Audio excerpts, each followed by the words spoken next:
আসসালামু আলাইকুম সুপ্রিয় দর্শক, আমন্ত্রণ স্পেশাল চাইল্ড কেয়ারের আজকের আলোচনায়। আজকে আমাদের সাথে উপস্থিত আছেন সিআরপির নিউরোসার্জন ডক্টর সাইদ উদ্দিন হেলাল, এবং তিনি অবশ্য আমাদের একজন উপদেষ্টা অ্যাডভাইজার হিসেবে আছেন আমাদের সাথে। এবং সাইদ ভাইয়ের সাথে আমরা এর আগেও কয়েকবার কথা বলেছি। আজকে আমরা মূলত সেই আলোচনা ধারাবাহিকতাতেই আমরা অটিজম এবং সেরিব্রাল পালসি বিষয়গুলো নিয়ে আলোচনা করব। তবে আজকের পর্বটা একটু আলাদা, কেননা আজকে আমরা প্যারেন্টসদেরকেও ইনভাইট করেছি। প্যারেন্টস এবং প্রফেশনাল, এই বিষয়টা ওপেন ছিল কোয়েশ্চেন অ্যান্সারের জন্য। সুতরাং আপনারা যারা প্রশ্ন করতে চান তারা আমাদের সাথে যুক্ত হয়ে এই জুম লিংক দিয়ে যুক্ত হয়ে আমাদের সাথে থাকতে পারেন এবং ডক্টর সাইদ উদ্দিন হেলালকে প্রশ্ন করতে পারেন আপনাদের কোনো প্রশ্ন। ডক্টর সাইদ উদ্দিন হেলাল, আপনাকে আমি স্বাগত জানাচ্ছি আমাদের আজকের আলোচনা। জি, আসসালামু আলাইকুম সাইদ ভাই, আপনি ভালো আছেন তো? জি, আলহামদুলিল্লাহ, অনেক অনেক ধন্যবাদ। আপনি আপনার ব্যস্ত সময়ের মাঝেও আপনি আমাদেরকে সময় দিয়ে যাচ্ছেন এবং সেজন্য আপনাকে ধন্যবাদ জানাই। এবং অবশ্যই আপনি আমাদের পরিবারেরই একজন অংশ, অর্থাৎ আপনি আমাদের একজন অ্যাডভাইজার। সেই হিসেবে আমাদের দাবিটা একটু বেশি, যে কারণে আপনাকে বারবার বিরক্ত করি আমরা। তো আপনার অটিজম নিয়ে আমাদের কথা হচ্ছিল, দুটো পর্ব আমাদের হয়েছে। এখন আজকে আমরা অটিজম এবং সেরিব্রাল পালসির বিষয়গুলো নিয়ে আমরা কথা বলবো। ইতিমধ্যে আমাদের সাথে যুক্ত হয়েছেন ডক্টর মধুসূদন আচার্য। মধুদা আমাদের সাথে যুক্ত হয়েছেন। দাদা, আপনি কি শুনতে পাচ্ছেন আমাকে? হ্যাঁ, আমি শুনতে পাচ্ছি। আমাকে শুনতে পাচ্ছ? আপনাকে স্বাগত জানাচ্ছি। ডক্টর সাইদ উদ্দিন হেলাল আছেন আমাদের সাথে। আমি একটু পরিচয় করিয়ে দিই। ডক্টর মধুসূদন আচার্য, তিনি বাংলাদেশী ছিলেন, এখন ব্রিটিশ বাংলাদেশী, যিনি এখন ইংল্যান্ডে আছেন। উনি ইংল্যান্ডের একটা বিশ্ববিদ্যালয়ের অধ্যাপক এবং উনি আমাদের একজন অ্যাডভাইজার হিসেবে আছেন স্পেশাল চাইল্ড কেয়ারে। তো আপনাকে স্বাগত জানাচ্ছি। আমরা আমাদের আলোচনা শুরু করব। শুরুতেই আমি আসসালামু আলাইকুম ডক্টর সাইদ উদ্দিন সাহেব। সরি, আপনার আমি ভিডিও অনেকগুলো দেখেছি আগে, তো এইবারই প্রথম সরাসরি কথা বলার সুযোগ হলো। আপনি ভালো আছেন তো? জি, আপনার দোয়া আছে ভালো। হ্যাঁ, থ্যাংক ইউ। তো আপনার কথা শোনার জন্য বসে আছি কি আমি, যে আপনি কি বলবেন। আমরা সবাই কথা বলবো আজকে ইনশাআল্লাহ। Sure, thank you. আমি একটু শুরু করতে চাই এইভাবে, যে আপনার একেবারে লেম্যান একটা প্রশ্ন দিয়ে শুরু করতে চাই। সেটা হচ্ছে যে যেটা এক ধরনের অভিযোগ বা এক ধরনের প্যারেন্টসদের পক্ষ থেকে একটা ফিডব্যাক পাওয়া যায়, যে বাংলাদেশের যে ডায়াগনোসিস অধিকাংশ ক্ষেত্রেই সেটা আপনার অটিজম বলে দেওয়া হয়, বা মানে এই যে সিমটম গুলো দেখে অটিজম বলে দেওয়া হয়। কিন্তু অনেক ক্ষেত্রে পরবর্তী দেখা যায় যে আরো টেস্টের পরে বা বিভিন্ন রকম ইন্টারভেনশনের পরে, বিভিন্ন ধরনের ডায়াগনোসিসের পরে দেখা যায় না, এটা আসলে অটিজম না, ছিল এটা সেরিব্রাল পালসি। তো একেবারেই খুব সাধারণ একটা প্রশ্ন দিয়ে আমি ডক্টর সাইদ শুরু করতে চাচ্ছি। সেটা হচ্ছে যে অটিজম এবং সেরিব্রাল পালসির মধ্যে ডিফারেন্সটা, এটা দিয়ে যদি আপনারা শুরু করেন, এরপর আমরা প্রশ্নগুলো নিব অন্যদের কাছে। ধন্যবাদ সাইদ ভাই। আসলে অটিজম এটা এমন একটা ডিসঅর্ডার যেটা নিয়ে আপনার এখনো পর্যন্ত আমরা কনফিউজড আছি যে এটা আসলে কজটা কি হতে পারে। সো অটিজমকে আমি আগেও বলেছি যে অটিজমকে 3 ভাগে ব্যাখ্যা করা হচ্ছে। সো যারা আপনার আমরা সায়েন্টিস্ট আছে বা ডক্টর আছি বা নিউরোলজিস্ট, নিউরোসার্জন আছি, তারা একভাবে অটিজমকে ব্যাখ্যা করি। আবার সঙ্গে সঙ্গে যারা আপনার এই অটিজমের যারা আপনার মানে ভুক্তভোগী পেশেন্ট, তারা আবার অটিজমকে একভাবে ব্যাখ্যা করে। আর যারা আপনার অটিজমকে নিয়ে চলছেন কেয়ারার, তাদের ব্যাখ্যা আবার একরকম। সো অটিজমটাকে এখনো সায়েন্টিস্টরা আমরা এটাকে বলছি যে এটা একটা ডিসঅর্ডার, যে ডিসঅর্ডারটা আপনার নিউরোলজিক্যাল একটা ডিসঅর্ডার। কিন্তু যারা আপনার অটিজম নিয়ে চলছেন, অটিজমকে বহন করে চলছেন, তাদের কাছে কিন্তু এটা একটা অ্যাজ ইট ইজ একটা ব্যাপার। মানে আমরা অন্যদের মতোই না, কিন্তু আমরা আমাদের মতো সাধারণ। তো তাদের ব্যাখ্যাটা আরেক রকম। তো আরেকটা জিনিস আছে যে আপনার সেরিব্রাল পলসি, এটা কিন্তু পিওরলি একটা ব্রেন ডিসঅর্ডার, এখনো পর্যন্ত এস্টাবলিশ হয়ে গেছে। অর্থাৎ যে কোনো কারণে হোক, আমাদের ব্রেনে যদি কোনো রকম আপনার প্রবলেম হয়, যে প্রবলেমটা আপনার ইসকেমিক হতে পারে অথবা ইনজুরি ঘটিত হতে পারে, অর্থাৎ সার্কুলেশনের কারণে হোক বা যে কোনো কারণ, ব্রেনে যদি আপনার কোনো রকম সমস্যা হয় জন্মগতভাবে বা জন্মপূর্বে থেকে, সেটা কারণেই কিন্তু আপনার সেরিব্রাল পলসি হয়। সেরিব্রাল মানে ব্রেন, আর পলসি মানে প্যারালাইসিস। সো সেরিব্রাল পলসি মানে একটা brain paralysis, but autism is not a brain paralysis. So still now we are in doubt যে অ্যাকচুয়ালি অটিজমের কজটা কি। কিন্তু সেরিব্রাল পলসির বিভিন্ন কজগুলো আমরা অলরেডি ডিফাইন করে ফেলেছি। সেরিব্রাল পলসিতে ডেফিনেটলি কিছু আপনার রেডিওলজিক্যাল এভিডেন্স থাকবেই, কিন্তু অটিজমের ক্ষেত্রে এখনো পর্যন্ত ডেফিনিট কোনো রেডিওলজিক্যাল এভিডেন্স আমরা এস্টাবলিশ করতে পারিনি পুরোপুরি। সো এটা হলো একটা সাধারণ কথা আর কি। যেটা আপনি এর আগে একদিন আলোচনায় আপনি যেটাকে প্যাথোলজিক্যাল এবং নন প্যাথোলজিক্যাল বলে মানে দুটো ভাগ করেছিলেন, তাহলে সেরিব্রাল পলসি অবশ্যই প্যাথোলজিক্যাল, যেটা আপনার প্রুফ থাকবে, যেটা হয়তো এমআরআই বা টেস্টগুলোতে ধরা পড়বে, বিষয়টা এরকম তো? জি, সেরিব্রাল পলসিতে একটা ব্যাকগ্রাউন্ড প্যাথোলজি অবশ্যই আছে যেটা এস্টাবলিশ, অর্থাৎ এটা কিন্তু একটা গ্রুপ অফ ডিসঅর্ডার যেটা আপনার আমাদের মুভমেন্টকে, আমাদের ব্যালেন্সকে, আমাদের পোস্টারকে নিয়ন্ত্রণ করবে, এটাকে হ্যাম্পার করতে পারে, এই অ্যাবিলিটিটাকে নষ্ট করতে পারে। কিন্তু অটিজম কিন্তু এগুলো কিছু নাও করতে পারে। একটা অটিজম ব্যক্তিকে আপনি হয়তোবা জানবেন না যে সে অটিস্টিক বেবি, যেটা আমাদের সায়েন্স বলছে। এমনকি তার 22 বছর 23 বছর বয়সে অনেকে ডায়াগনোজড হয় he is an autistic. So অটিস্টিকটা কিন্তু সেরিব্রাল পলসি থেকে টোটালি ভিন্ন। সেরিব্রাল পলসিটা জন্মগতভাবেই এটা আপনার আমরা কিছুদিন পর থেকে আমরা ব্যাপারটা বুঝতে পারি, কিন্তু অটিস্টিক কিন্তু অনেক ক্ষেত্রে আপনার ইয়াং এজে কি এটা মানে ডায়াগনোজ সম্ভব, যে সরাসরি আপনার মুভমেন্ট, মেইনটেইন, ব্যালেন্স বা পোস্টারের সাথে সম্পর্কযুক্ত না। আচ্ছা, এবং কিন্তু তাদের যে সিমটম, ধরুন একজন অটিজম বাচ্চা এবং একজন সিপি বাচ্চা, তাদের কিছু সিমটম কি একরকম হতে পারে, যেরকম অ্যাটেনশন ডেফিসিয়েন্সি অথবা আই কন্ট্যাক্ট না থাকাটা অথবা মানে নিজের মধ্যে থাকার যে ব্যাপারটা, এটা কি এরকম কোনো হতে পারে? তাদের কিছু কিছু সিমটম, তাদের কিছু কিছু আচরণ একরকম হতে পারে? আসলে সাইদ ভাই, অটিজমের যে সিমটম গুলো আর সেরিব্রাল পলসির সিমটম গুলো কিছু কিছু সিমটম আছে ওভারল্যাপিং করে। জি, যেহেতু এটা তো ব্রেন রিলেটেড এবং এটা তো আপনার সোশ্যাল বিহেভিয়ার রিলেটেড, যেহেতু ব্রেন রিলেটেড এবং সোশ্যাল বিহেভিয়ার রিলেটেড, সো আমরা যেটাকে নর্মাল মনে করি তার থেকে যেহেতু এটা একটা ভিন্ন, সেক্ষেত্রে এটার কিছু কিছু সিমটম ওভারল্যাপিং করে, একটাকে আপনার মাস্ক করে ফেলতে পারে। সো সেই ক্ষেত্রে মনে হতে পারে যে এটা অনেকটা ভিন্ন, কিন্তু যারা এটার ব্যাপারে স্পেশালিস্ট তারা কিন্তু সম্পূর্ণরূপে বুঝতে পারেন যে ব্যাপারটা যে এটা দুটা থেকে আলাদা ব্যাপার। স্পেশালি যদি আমরা কিছু স্পেশাল ডায়াগনস্টিক ক্রাইটেরিয়া মেনটেন করি, তাহলে কিন্তু দেখা যাবে যে সেরিব্রাল পলসিতে যে আপনার ইইজি তে একটা সমস্যা থাকতে পারে, তারপর আপনার এমআরআই তে একটা সমস্যা দেখা যেতে পারে, এবং তার মেইন সমস্যাটা হয় আপনার মুভমেন্ট, ব্যালেন্স এবং তার পোস্টারের উপরে মেইনলি আর কি। কিন্তু অটিজমের ক্ষেত্রে কিন্তু সাইকোলজিক্যাল একটা এই থাকে, সাইকিয়াট্রিকরা এবং নিউরোলজিস্টরা এটাকে ভালো বুঝতে পারেন। অর্থাৎ টোটালি কিন্তু আপনার সাইকোলজির সাথে সম্পর্ক, আপনার কমিউনিকেশনটা কেমন হবে, সোশ্যাল ইন্টারঅ্যাকশনটা কেমন হবে, আপনার কগনিটিভ ডিসফাংশনটা কেমন, এইগুলোর উপরে। কগনিটিভ ডিসফাংশন গুলো অনেক সময় সেরিব্রাল পলসির সঙ্গে ওভারল্যাপিং করে। সেটা জি জি জি।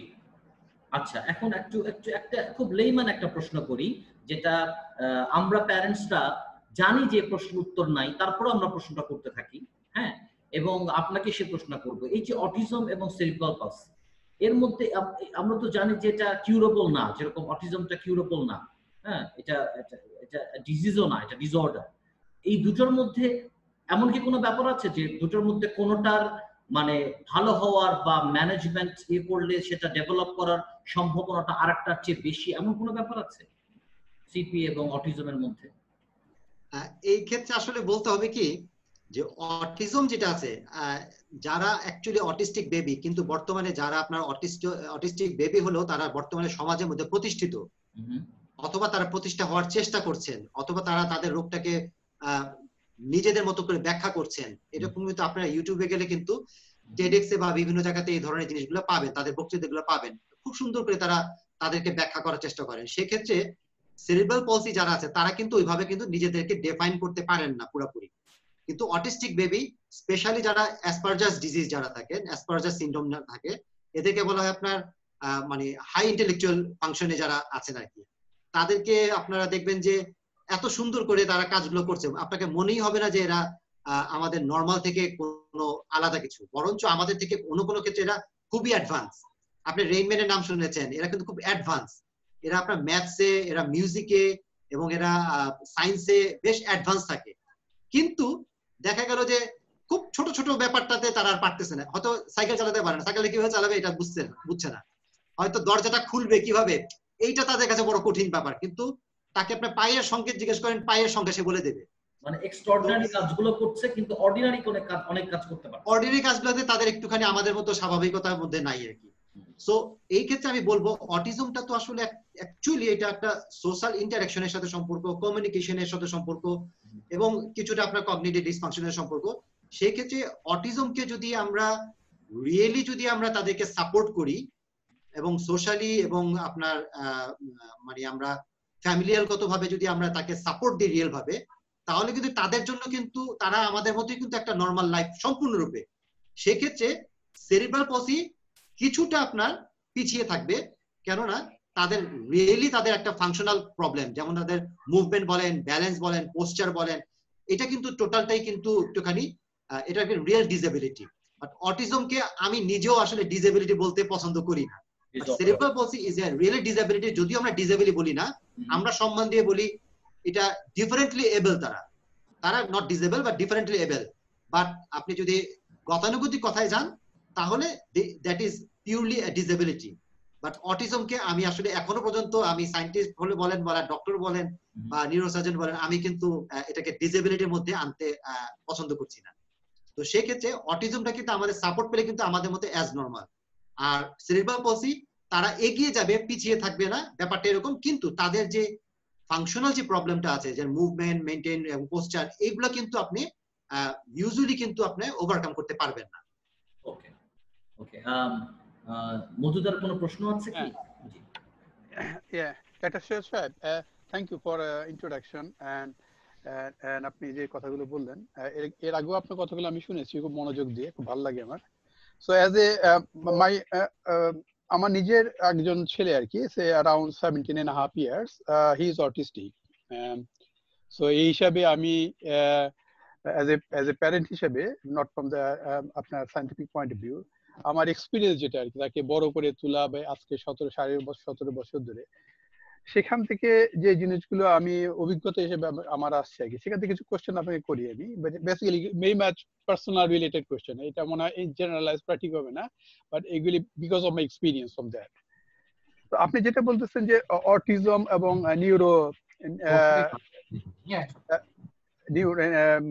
নিউরোলজি যে ব্যাপারগুলো আছে এখানে, তো সেখানে যে নিউরোলজি যদি এমন হয়ে থাকে যে তার বিহেভিয়ার এবং তার যে ব্রেনের যে ফাংশন, এইটা কি আপনার আপনি যেটা বলতেছেন যে বিহেভিয়ারাল সাইকিয়াট্রিস্ট যারা আছেন বা তারা যে তাকে বিভিন্ন ধরনের ভার্বাল থেরাপি দিয়ে ওই যে মেডিকেল যে ফাংশন গুলো কাজ করে ব্রেনে, যেখানে তার ডিসঅর্ডার হয়েছে, সেটা কি সম্ভব করা কিনা? মানে আপনি যেটা বলেন এটা সম্ভব, এটা অনেকেই বলে যে তার সাথে কথা বলে তাকে থেরাপি দিয়ে, বাট এটা যদি তার ব্রেনের ভিতরে কোনো কিছু অলরেডি বাই বার্থ যে জিনিসগুলো ডেভেলপ হয়ে গেছে, এটা আপনি কিভাবে ঠিক করবেন from the scientific point of view? আমি আসলে ডক্টর মধু আচার্য, আমি আসলে এটা বলতে যাচ্ছি ভাই, যে অটিজমের যে আপনার ক্লিনিক্যাল ফাইন্ডিংস, এটার উপরে আমরা ডিপেন্ড করে আমরা বলি যে অটিজমটা আমরা সাসপেক্ট করি। কিন্তু আসলে এখনো পর্যন্ত আপনার এটা কিন্তু আমরা ডেফিনিট কোনো ব্লাড টেস্ট বলেন, ডেফিনিট কোনো জেনেটিক টেস্ট বলেন, ডেফিনিট কোনো রেডিওলজিক্যাল টেস্ট বলেন, এটা কিন্তু এখন আপনার এস্টাবলিশ হয়নি। সো আমরা কিন্তু এখনো বলতে পারবো না যে অটিজম হলে এই জিনিসগুলো থাকতেই হবে বা এই জিনিসটা থাকতেই হবে। কিছু কিছু জিন আমরা সাসপেক্ট করার চেষ্টা করছি, কিন্তু এটা ডেফিনিট বলা যাবে না এখন। সেক্ষেত্রে যারা অটিস্টিক বেবি, তারা কিন্তু নিজেদেরকে ডিফাইন কিন্তু করেন যে আমরা তোমাদের মতোই নরমাল, কিন্তু তোমরা নিজেদেরকে নরমাল বলো, আর আমরা যখন আমাদেরকে নরমাল বলি তখন তোমরা আমাদের অ্যাবনরমাল বলো। মানে আপনি যেটা বলতে চান, তারা নিজস্ব জগৎ আছে, ওই জগতের মধ্যে তাদের নিজস্ব একটা জগৎ আছে, যেভাবে আমাদের একটা জগৎ আছে ভাই। এই যে আমি আপনার সাথে কথা বলছি, আপনাকে আমি ভাই বলছি, আপনি সুন্দর করে আমার সাথে হাসছেন, আর তারা যখন এই 3-4 জনের সাথে মিশবে তখন তাদের কাছে মনে হবে আপনি কেওয়াস করতেছেন, সো তাদের কেওয়াসটা ভালো লাগবে না। সো এই ইংল্যান্ডে একটা স্কুল আছে, একজন অটিস্টিক বেবি খুব সুন্দর করে একটা বর্ণনা করেছিলেন যে তাদের এলাকাতে একটা স্কুল আছে, সেই স্কুলে যদি কোনো বাচ্চা মানে অটিস্টিক কোনো আচরণ, যেগুলো অটিস্টিক আচরণ আমরা বলি সাধারণত আর কি, মানে ইমপ্রপার বিহেভিয়ার যেগুলো বলি, সেগুলো করে, তখন তাকে ওই স্কুলে কারেন্ট শক দেওয়া হয়। তো সিস্টেমটা কিরকম? তো ওই ছেলে বলছে যে মানে আমাদের স্কুলের মধ্যে অনেকে যখন কথাবার্তা বলতো আমার খারাপ লাগতো, তো আমরা কানে হাত দিতাম। তো যারা কানে হাত দিবে এটা তো নর্মাল না, কানে হাত দিবে কেন, মানুষ তো কথা বলবে, তুমি কানে হাত দিবে কেন? তো যারা এরকম আচরণ করবে তাদের সঙ্গে সঙ্গে টিচার নিয়ে যেত এবং তাদের একটা আলাদা জায়গা থাকতো যেখানে তারা একটা ব্রেসলেট পরিয়ে দিত এবং ওখানে তারা শক দিত। শক দেওয়ার উদ্দেশ্য ছিল যে তোমার একটা পানিশমেন্ট, তুমি ভবিষ্যতে কানে হাত দিবা না, তোমার এই ধরনের বিহেভিয়ার থেকে, সোশ্যাল বিহেভিয়ার থেকে তুমি বেঁচে থাকবা। কিন্তু পরে দেখা গেল যে তারা আরো অ্যাগ্রেসিভ হয়ে যায়। তো ব্যাপারটা হলো এরকম যে সে বলছে যে আমার কাছে তো এটা নর্মাল, তোমার কাছে এটা নর্মাল না হলো আমার কাছে নর্মাল যে তোমরা যে কেওয়াস করছো, এই কেওয়াসটা আমার পছন্দ হচ্ছে না। আমাদের অনেকেই কিন্তু আমরা কেওয়াস পছন্দ করি না, আমাদের মধ্যে অনেকে। ইট ডাজন্ট মিন যে আমি অটিস্টিক। তো তাদের একটা আলাদা জগৎ আছে। তো এই ব্যাপারটা কিন্তু ওরা বলার চেষ্টা করে, কিন্তু আমরা আমাদের দৃষ্টিভঙ্গি থেকে, তাই জন্য ওরা বলে কি যে তোমাদের দৃষ্টিভঙ্গি তোমরা আমাকে দেখো, কিন্তু আমাদের দৃষ্টিভঙ্গি তোমরা যদি দেখতে আমাদেরকে, তাহলে দেখতে যে আমরা আসলেই নর্মাল। ঠিক আছে, আপনার কথা আমি বুঝলাম, কিন্তু আমার প্রশ্নটা যেখানে ছিল যে ঠিক আছে তার একটা নিজস্ব জগৎ আছে, এটা তো তারা it is a organically grown জগৎটা তার, এটা কিন্তু বাইরে থেকে চাপিয়ে দেওয়া নেই, এটা অটোমেটিক্যালি গ্রো করছে তার। হ্যাঁ, এবং এটা তার মেডিকেল একটা মানে বডি মানে ব্রেনের ফাংশন বলে যে ফাংশন, এটা ওইভাবে ডেভেলপ হয়েছে এটাকে। মানে আমার প্রশ্ন হচ্ছে যে বিহেভিয়ারাল থেরাপি যেটা এক্সটার্নাল, এটা কোনো মেডিকেলি অ্যাপ্রুভ বা আপনার সায়েন্টিফিক অ্যাপ্রুভ, সায়েন্টিফিক বলতে পারেন, but medically approve body related যেটা আছে সেটা কোনো কিছু চেঞ্জ করে না, সেটা তার বিহেভিয়ারটাকে চেঞ্জ করে। তো সেই ক্ষেত্রে আমার প্রশ্নটা সেটা অর্গানিক্যালি যদি ডেভেলপ করে, আপনি বাইরে থেকে এক্সটার্নালি এটা কিভাবে চেঞ্জ করবেন? কারণ আমি আমার বাচ্চাদের দেখছি, বেসিক্যালি এটা আমার অভিজ্ঞতা, যেটা আমি প্রথম থেকে বলছি, আমি আমার অভিজ্ঞতা শেয়ার করবো। আমি অনেক ধরনের করাইছি তাকে, এটা অনেক বিহেভিয়ারাল থেরাপি প্লাস তার অনেক ধরনের চিকিৎসা করানো হয়েছে, আমার কোনো ডেভেলপমেন্ট আমি দেখিনি এই পর্যন্ত। তো আমার কাছে মনে হয় যে এটা তার organically grown, I can not change it from outside.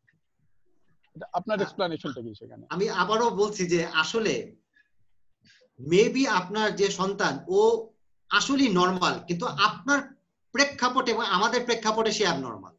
আচ্ছা, তো আপনি ধারণা করে নিচ্ছেন যে সে অ্যাবনর্মাল আচরণ করছে, it means he has something in his brain, কিন্তু আসলে দ্যাট ইজ দ্য নর্মাল। আমাদের আসলে আমরা নিউরোলজিক্যালি আমরা কিছু কথা বলি, এটা আমাদের আমরা বলার চেষ্টা করি, একটা জিনিস আমরা ইদানিংকালে বলার চেষ্টা করছি যে brain what ever it is, ব্রেনের মানে আপনার স্ট্রাকচারটা যেমনই হয় না কেন, that is normal for that individual. অর্থাৎ প্রত্যেকের ব্রেনের ডেভেলপমেন্টটা কিন্তু একটা ইন্ডিভিজুয়াল ডেভেলপমেন্ট হতে পারে। আমি খাটো, আপনি লম্বা, আমি মোটা, আপনি চিকন, আমি কালো, আপনি সাদা, আমি আমার চোখটা নীল, আপনার চোখটা কালো, এই যে একটা জেনেটিক্যালি এটা কিন্তু প্রত্যেকের জন্য কিন্তু ইন্ডিভিজুয়ালি হি ইজ ওকে। ঠিক তেমনি ব্রেনের স্ট্রাকচারের ক্ষেত্রে ইন্ডিভিজুয়ালি দে আর ওকে। তো ওই ওকেটাকে যখন আমরা আমাদের দৃষ্টিতে দেখি যে এটা ওকে না, তখন আমি যখন তাকে সংশোধন করার চেষ্টা করি, দ্যাট ইজ ভেরি ডেঞ্জারাস। এবং আমি যখন পারি না তখন আমি বলছি যে না, এটা সম্ভব না, মেবি এটা আপনার তার অর্গানের সমস্যা, এই অর্গানের সমস্যাটা আমি ঠিক করতে পারবো না। আসলে যিনি থেরাপি দিবেন উনাকে আগে বুঝতে হবে যে উনি কি চাচ্ছেন, উনি কি উনাকে মেইন স্ট্রিমে আনার জন্য চেষ্টা করছেন, জোর করছেন, নাকি তার মতো করেই তাকে সাজিয়ে দিচ্ছেন। যদি আপনি তার মতো করে তাকে সাজিয়ে দেন, that is the definite good treatment. আর যদি আপনি আমার মতো করে সাজানোর চেষ্টা করেন, that is the wrong treatment. এই জন্য বিহেভিয়ারাল থেরাপিস্ট যে হবেন উনি কিন্তু এই ব্যাপারটাকে বুঝতে হবে, যে কেউ বিহেভিয়ারাল থেরাপি দাবি করলে হবে না। না, আমার একটা ভুল ধারণা ছিল, যেটা আপনার সাথে কথা বলে আমার ক্লিয়ার হলো। তো আমার একটা কথা ছিল যে আমার ছেলে মানে আমার সন্তান যদি এরকম হয়, তাকে বিহেভিয়ারাল থেরাপি দিয়ে তাকে ধরেন এ থেকে বি তে নিয়ে আসা যাবে, কিন্তু আপনি যেটা বলেন সেটা না, তাকে এতেই রাখতে হবে এবং এতে তাকে একটা পরিবেশ তৈরি করে দিতে হবে। তাই আপনার যুক্তিটা সেখানে দ্যাট ইজ দ্য ট্রুথ, এটাই আসল কথা। আচ্ছা আচ্ছা, যদি আপনি তাকে তার পরিবেশটাকে দিতে পারেন। আমি একটা আপনাকে ভাই একটা সায়েন্টিফিক একটা বলি, একটা রিসার্চের কথা বলি। আমি একটা রিসার্চে 3টা গ্রুপ মানে গ্রুপ করা হয়েছিল। গ্রুপের মধ্যে একদল ছিল আপনার পিওর অটিস্টিক বেবি, যারা অটিজম নিয়ে তারা ডায়াগনোসড, টোটালি ডায়াগনোসড, একটা পারফেক্টলি ডায়াগনোসড অটিজম বেবি। আর একটা গ্রুপে ছিল আপনার একদম টিপিক্যাল ডেভেলপমেন্টাল, যারা আমরা আমাদের মতো, যারা আমরা টিপিক্যাল বলার চেষ্টা করি যে আমরা নরমাল, এরকম নরমাল পিপল। আর 3 নম্বরে ছিল মিক্সড, অর্থাৎ কিছু অটিজম আর কিছু নরমাল, যাদেরকে আমরা বলি আমাদের মতো, তাদেরকে এক করা হয়েছে। তো 3 রুমে তাদেরকে আলাদাভাবে রাখা হলো। রাখার পরে তাদের 3টা দলকেই একই রকম কিছু প্রোগ্রাম, মানে কিছু আপনার কিছু সলিউশন করার জন্য একটা দেওয়া হয়েছে, কোশ্চেন দেওয়া হয়েছে যে তোমরা এটাকে সলভ করো। তো যখন টাইম ওভার হয়ে গেছে, তাদেরকে সলভ করার যখন চেষ্টা করা হয়েছে, তখন দেখা গেল যারা আপনার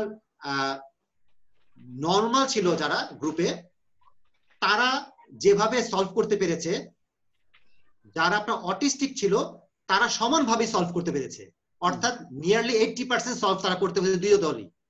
কিন্তু মাঝখানে যে দলটা ছিল, মিক্স দলটা ছিল, তারা মাত্র 10% সলভ করতে পেরেছে। তো ওইখানটায় আবার ক্যামেরা ফিট করা হয়েছিল যে কি কাণ্ড ঘটে আর কি দেখার জন্য। তো দেখা গেল যে যারা আপনার অটিস্টিক ছিল তারা নিজেদের মধ্যে কথাবার্তা আদান করেছে এবং তারা খুব সুন্দরভাবে জিনিসটাকে সলভ করেছে। আপনার ক্যামেরাতে বোঝাই যায় নাই যে তারা আসলে অটিস্টিক বেবি। আর যারা আপনার নরমাল ছিল তারা যেভাবে কাজ করেছে, যেভাবে আমরা করি, যে তুমি বলো ভাই, তুমি বলো, তুমি করো, একজন টিম লিডার হয়ে কাজ করেছে, দ্য সেম ওয়ে তারপর তারা সলভ করেছে। কিন্তু যখন আপনার সেকেন্ড মানে মাঝখানের দলটাকে যখন দেখা হয়েছে, তখন তারা দেখলো এই একটা কথা বলে তার কথাকে অন্য সরিয়ে দেয়, এই একটা কথা বলে ওটাকে সরিয়ে দেয়, অর্থাৎ টাইমটাই কি আপনি মিসইউজ হয়ে গেছে, যার ফলে তারা সলভই করতে পারে নাই এবং কেউ কারো কথাকে আর শুনতে পারে নাই। সো এটা 10 to 20% তারা সলভ করতে পেরেছে। এখান থেকে বোঝা গেল যে যদি যারা অটিস্টিক বেবি আমরা যাদেরকে বলছি, তাদের নিজস্ব একটা জগৎ আছে, সেই জগতের ভাষা তারা বুঝতে পারে, সেই ভাষাটা আমরা বুঝতে পারি না বলে আমরা তাদেরকে অ্যাবনর্মাল বলছি। যদি তাদের সংখ্যা আমাদের মতো বেশি হতো তাহলে আমরাই তাদের কাছে হয়তো অটিস্টিক হয়ে যেতাম। সেটাই কি মানে আপনার আমার প্রশ্নটা করা আরেকটা মানে একটা বেস উদ্দেশ্য যেটা ছিল আর কি, যেটা অনেক প্যারেন্টস ফিল করে এবং আমি নিজেও এই পথে হয়ে আসছি। ছেলেরা যখন বড় বা তার সন্তানরা ছেলে মেয়ে যখন অটিস্টিক বড় হয় তখন তাদের প্রশ্ন তারা স্কুলে দেবে, তাই না? তো আমাদের ইংল্যান্ডে আবার দুই ধরনের স্কুল, একটা হচ্ছে মেইন স্ট্রিম স্কুল, আপনি জানেন হয়তো বা, মেইন স্ট্রিম আর হচ্ছে স্পেশাল স্কুল। তো আমার কাছে যে চ্যালেঞ্জটা ছিল তখন, আমি কি তাকে মেইন স্ট্রিমে দিব নাকি স্পেশাল স্কুলে দিব, যেখানে শিশু অটিজম বা এই ধরনের বাচ্চারা থাকে। আর মেইন স্ট্রিম স্কুলে হবে কি আপনি অটিজম বাচ্চাটাকে নিয়ে অন্যান্য বাচ্চার সাথে মিশিয়ে দিবেন। তো অ্যাজ এ বাংলাদেশি বা আমাদের এশিয়ান কালচার হিসেবে আমার তখন আইডিয়া ছিল যে না, আমার বাচ্চাটা অটিজম ঠিকই আছে, কিন্তু ওকে যদি আমি মেইন স্ট্রিমে দেই মানে অন্যান্য ভালো বাচ্চার সাথে দেখি, তো ওটা দেখে দেখে শিখবে, ভালো বাচ্চার সাথে শিখে শিখে সেও ভালো হবে, সেটা আমার প্রথম থেকে আইডিয়া ছিল। তো এখন আপনার কথা বলে মনে হলো যে না, এটা হয়তো এই ধরনের সিদ্ধান্ত কোনো প্যারেন্টস যদি নেয় যে না আমার বাচ্চাটা অটিস্টিক, তাকে যদি আমি মনে করি একটা ভালো গ্রুপ বাচ্চা যারা নর্মাল বাচ্চা তাদের সাথে দেবো স্কুলে, তাহলে হবে কি তার যে জগৎ আছে সেই জগৎ আর নর্মাল বাচ্চাদের যে জগৎ দুইটা আলাদা হয়ে গেল, তাই না? So that he will feel isolated from them, যেটা আপনি বলতেছেন আর কি। তো ইন দ্যাট কেস এটা আপনার কথার যুক্তি অনুযায়ী অটিস্টিক শিশুকে তার পরিবেশ মতো অটিজম যেখানে স্পেশালাইজড স্কুল সেখানে দেওয়া উচিত, rather than trying to give him in a normal environment where with an expectation that he will learn from the normal children and become a normal children. I think that's not the right strategy. সেটা আপনার কি মনে হয়? আমি আপনার কথাটাকে একটু গুছিয়ে যদি বলার চেষ্টা করি তাহলে আমার ব্যাপারটা এরকম যে আসলে আমরা যেটা বলছি যে তাদেরকে সাপোর্ট দিতে হবে। সাপোর্টটা আসলে কেমন হবে, যেমন ইনক্লুশন একটা স্কুল হতে হবে। ইনক্লুশন স্কুলটা কিন্তু রান বাই দা প্রফেশনালস, যেমন আমাদের CRP centre for the rehabilitation of the paralysed, আমাদের এখানটায় যে একটা স্কুল আছে এটা ক্লাস 5 পর্যন্ত, কিন্তু ইনক্লুশন স্কুল। এই স্কুলে কিন্তু আপনার যারা টিচার আছেন তারা স্পেশালি এটার উপর ট্রেন। তো তারা কিন্তু এমন ভাবে পরিবেশটাকে তৈরি করেছে যে একজন অটিস্টিক বেবি এবং একজন নরমাল বেবি যাকে আমরা ডিফাইন করছি, এই দুই দলকে মিলিয়ে তারা এই কাজটা নেওয়ার চেষ্টা করছে, যেন এই বরঞ্চ অটিস্টিক বেবি যখন কোথাও যাবে সে নরমালের জন্য হবে না, বরঞ্চ যেই বাচ্চাটা আপনার নরমাল আছে সে যখন কোন একটা পরিবেশে যাবে বড় হবে, তখন কি সে যেন কোনো অটিস্টিক বেবিকে দেখলে সে যেন এটাকে আশ্চর্য মনে না করে, বরঞ্চ সে মনে করে যে আমার বন্ধুদের এরকম ছিল, আমি জানি সে ভালো, আমার থেকে পড়ালেখায় ভালো, তার আইডিয়া গুলো ভালো, সে সুন্দর কাজ করতে পারে।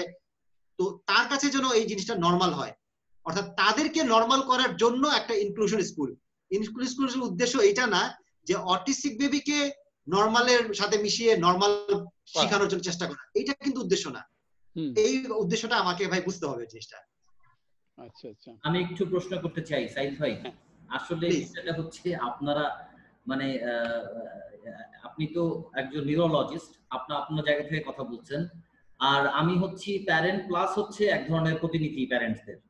তো মানে হোস্ট হিসেবে আমি একটু মাঝখানটায় আসতে চাই। দুটো বিষয় বলতে চাই। একটা হচ্ছে আপনি যেটা বলছেন যে অটিস্টিক বাচ্চারা খুব এক্সট্রাঅর্ডিনারি হয়, তারা অনেক কিছু করতে পারে, আবার ছোটখাটো কিছু করতে পারে না। এবং আমাদের কিছুদিন আগে আমাদের এক বড় ভাইয়ের সাথে কথা হচ্ছিল, ওনার ছেলে এখন একটা জায়গাতে জব পর্যন্ত করে এবং কিন্তু সিভিয়ার অটিস্টিক ছিল, ওরা আলহামদুলিল্লাহ তার ডেভেলপমেন্ট হয়ে চাকরি করে, জব করে।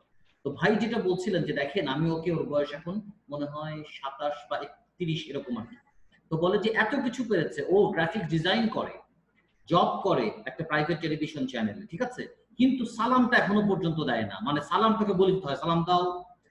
কিন্তু সাইদ ভাই, যে জায়গাটা আমি আসতে চাচ্ছি, আমাদের অবস্থাটা কি আমি আপনাকে বলেছি, আমাদের প্যারেন্টসদের আমরা কিন্তু মানে খুব বেশি এক্সপেক্ট করি না। আপনি যাদের কথা বলছেন এরা কিন্তু মনে করেন যে হাজারও একজন না, আরো কম।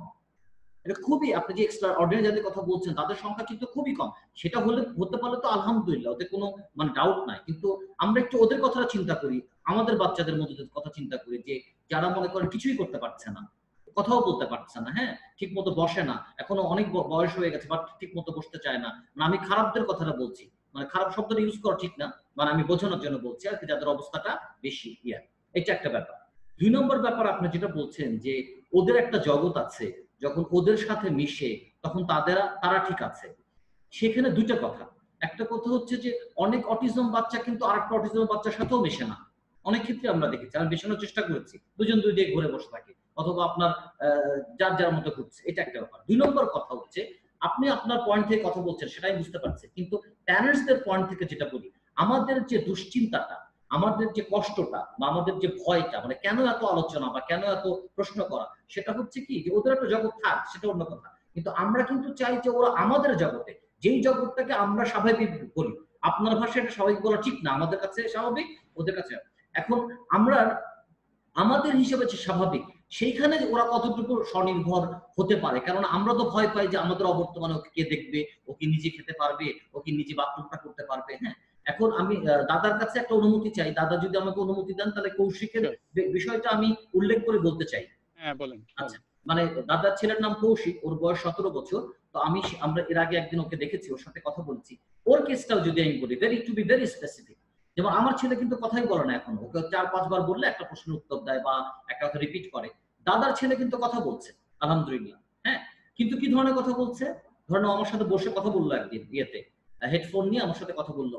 শুরুতে কি বললো, মানে দাদা বলে দিয়েছেন যদি বাংলাদেশ থেকে, ও বাংলাদেশে এসেছিল, কিন্তু ও কি বললো আমাকে, মানে সে কথা বলছে, চমৎকার কথা বলছে, মাশাআল্লাহ দেখতে এত সুন্দর কৌশিক, এত হ্যান্ডসাম। ও আমাকে বলছে যে তুমি শুরু করলো কিভাবে জানো, তুমি কি লন্ডন গিয়েছিলে, তুমি লন্ডনে এসেছিলে, কোন এয়ারলাইনে। ওর কিন্তু কোনো এই নাই, মানে মানে দ্যাট ইজ, ও কথা বলছে কিন্তু অসংলগ্ন কথাবার্তা। এখন বিষয়টা হচ্ছে যে আমার বাবা মায়ের যে টেনশনটা, সেই জায়গাটাতে আমরা যে জগৎটাকে স্বাভাবিক মনে করি, তো সেই জায়গাটাকে ওদেরকে কিভাবে নিয়ে আসা যায়, সেটা আপনি যেটা বলছেন যে হ্যাঁ, জোর করার কিছু নাই, এখানে তো জোর করা যাবে না, বিষয়টা জোর করার না, কিন্তু সেটা হচ্ছে যে আপনার সেই ব্যাপারে আমরা কি করতে পারি, সেখানে আমাদের ইন্টারভেনশনটা কেমন হবে। সাইদ ভাই আপনি। হ্যাঁ, আসলে ব্যাপারটা হলো কি যে এর জন্যই তো আমাদের সায়েন্টিফিক অ্যাপ্রোচে আমাদের আগাতে হবে আসলে। জি জি জি জি। কারণ আপনি জানবেন যে অটিজমকে আমরা এখন তো মানে যেটাকে বলি যে এটা একটা স্পেকট্রাম ডিসঅর্ডার, আসলে বড় বড় 3টা ভাগে আমরা ভাগ করি এটাকে। একটা হলো যে আপনার ক্যানার্স অটিজম বলি, যেটাকে বলি আমরা মানে সিভিয়ার অটিজম যেটাকে বলি, এটা একটা খারাপ। এখানে আপনাকে বলা হয় যে লো মানে সাইকিক ফাংশন গুলো থাকে, তারপর আপনার এটা বিলো আইকিউ থাকে। সো এটা একটা খারাপ জিনিস, ক্যানার্স অটিজম যেটাকে বলি। আরেকটা হলো অ্যাসপারজার সিনড্রোম, যেটাকে বলে হাই আইকিউ থাকে যাদের, যারা আপনার আমাদের নরমালের থেকেও ভালো হতে পারে। সো আর আরেকটা আছে আপনার পারভার্সিভ ডেভেলপমেন্টাল ডিসঅর্ডার, এটা একটু ভিন্ন। তো আগের দুইটা যে কথা বলছি আমি, তো আমরা যাদেরকে আমরা সাধারণত দেখছি, আপনি যাদের কথা বললেন, মেবি তারা ক্যানার্স অটিজম, অর্থাৎ যাদের কিছু সরাসরি কিছু নিউরোলজিক্যাল প্রবলেম আমরা দেখছি যেটা আমাদের সাথে একদমই খাপ খাচ্ছে না, অথবা সে টোটালটি ভিন্ন মনে হচ্ছে। হ্যাঁ, কিন্তু এদেরকে আপনি দেখেন, মানে এদের কিন্তু আপনার মুভমেন্ট ডিসঅর্ডার যেটাকে বলছি, বা আপনার ব্যালেন্সিং ডিসঅর্ডার বলছি, বা পোস্টারাল ডিসঅর্ডার বলছি, এগুলো কিন্তু এত প্রকট না। কিন্তু এদের যে জিনিসগুলো আছে, যেমন ধরেন ও সরাসরি আপনার চোখের দিকে তাকে কথা বলবে না, হয়তো আই কন্টাক্ট না, আই কন্ট্যাক্টটা নাই আপনার, অথবা সে যখন খুব খুশি হয়ে যায় তো আপনি আমি খুশি হলে ওইটাকে নিয়ন্ত্রণ করতে পারি, কিন্তু ওদের খুশির মাত্রাটা কি অন্যরকম, হয়তো খুব মাথা ঝাঁকাচ্ছে একদম হই হই করতেছে, আপনি দেখে বলেন লোকটা কি করতেছে, ওর জন্য কিন্তু আসলে এটা কিন্তু আসলে ভাই নরমাল, কিন্তু আমাদের কাছে যে ব্যাপারটা তো এরকম হওয়ার কথা না। আমি বারবারই একটা বলছি, যদিও আপনাদের কাছে ব্যাপারটা অন্যরকম মনে হচ্ছে, দেখেন আমাদের বাংলাদেশের মানুষ আমরা যখন খাওয়া দাওয়া করি, ভাত খাই মাখিলো ঝুঁকিলো করে খাই, মানে একদম হাতটা দিয়ে একদম মানে মিশিয়ে চেটকে বেটকে খাই আমরা, ঠিক না? তুমি যাও আমি আসছি বাবু। আপনি যখন দেশের বাইরে যাবেন তো আমাদের খাওয়া যদি কেউ দেখে আমাদের দিকে তাকিয়ে থাকবে, যেটা প্রত্যেকে আসে কোন দেশ থেকে আসে, এটা তো পৃথিবী যুগের মানুষ, আমাদের দেশের জন্য কিন্তু নরমাল। আমি যখন চায়না থেকে যখন আমার দেশে ফিরি, আমি চায়নাতে ছিলাম 3 বছর, ওখান থেকে যখন আমার দেশে ফিরি তো আমার তো কাঠি দিয়ে খাওয়া অভ্যাস, তো আমি যখন কাঠি দিয়ে আমি বাসাতে কাঠি নিয়ে আসছি, কাঠি দিয়ে আমার মেরে সবাই চলে আসছে আমার দিকে, বাবা তুমি কি করতেছো এটা, তো ওদের কাছে এটা অ্যাবনরমাল, আরে বাবা কি করতেছো, তুমি কি একটা মানে ক্যারিসমেটিক ব্যবসা বার, আমি বলি ইটস নরমাল, আমি তোমাকে দেখাচ্ছি কি, বলে যে না না না না। আমার এখানে একটা আপনার ওই স্পেনের একজন সার্জন এসেছিলেন আমার হসপিটালে অপারেশন করার জন্য, তো ওকে আমি বললাম যে তুমি তো চামচ দিয়ে খাও, আজকে তুমি হাত দিয়ে খাও, তো ও বললো যে হাত দিয়ে কিভাবে খাবো, তা বলে যে তুমি অন্য জিনিস হাত দিয়ে খাও না, ভাতটা এইভাবে হাত দিয়ে খাও, তো ও ভাতটা হাত দিয়ে নিতে গিয়ে মুখের মধ্যে মেখে ফেললো, তো আমি ওকে আবার শিখালাম যে তুমি ভাতটাকে নিয়ে যে বুড়ো আঙ্গুল দিয়ে পিছন থেকে একটা পুশ করবা, বুড়ো আঙ্গুল দিয়ে এভাবে পুশ করবা পিছন দিয়ে, তাহলে তুমি খেতে পারবা, আর ও এভাবে খাচ্ছিল আর কি।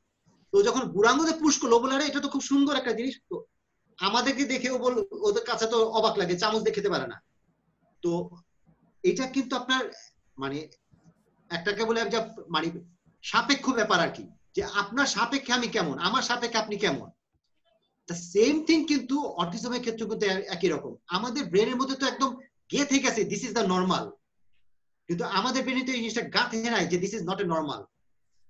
সো আমাদের ব্রেনেও যদি এই জিনিসটাকে নেওয়ার জন্যই এতগুলো কথা আলোচনা করছি, তারপরও সায়েন্টিস্টরা চেষ্টা করছে বের করার জন্য যে really is there any problem is or not.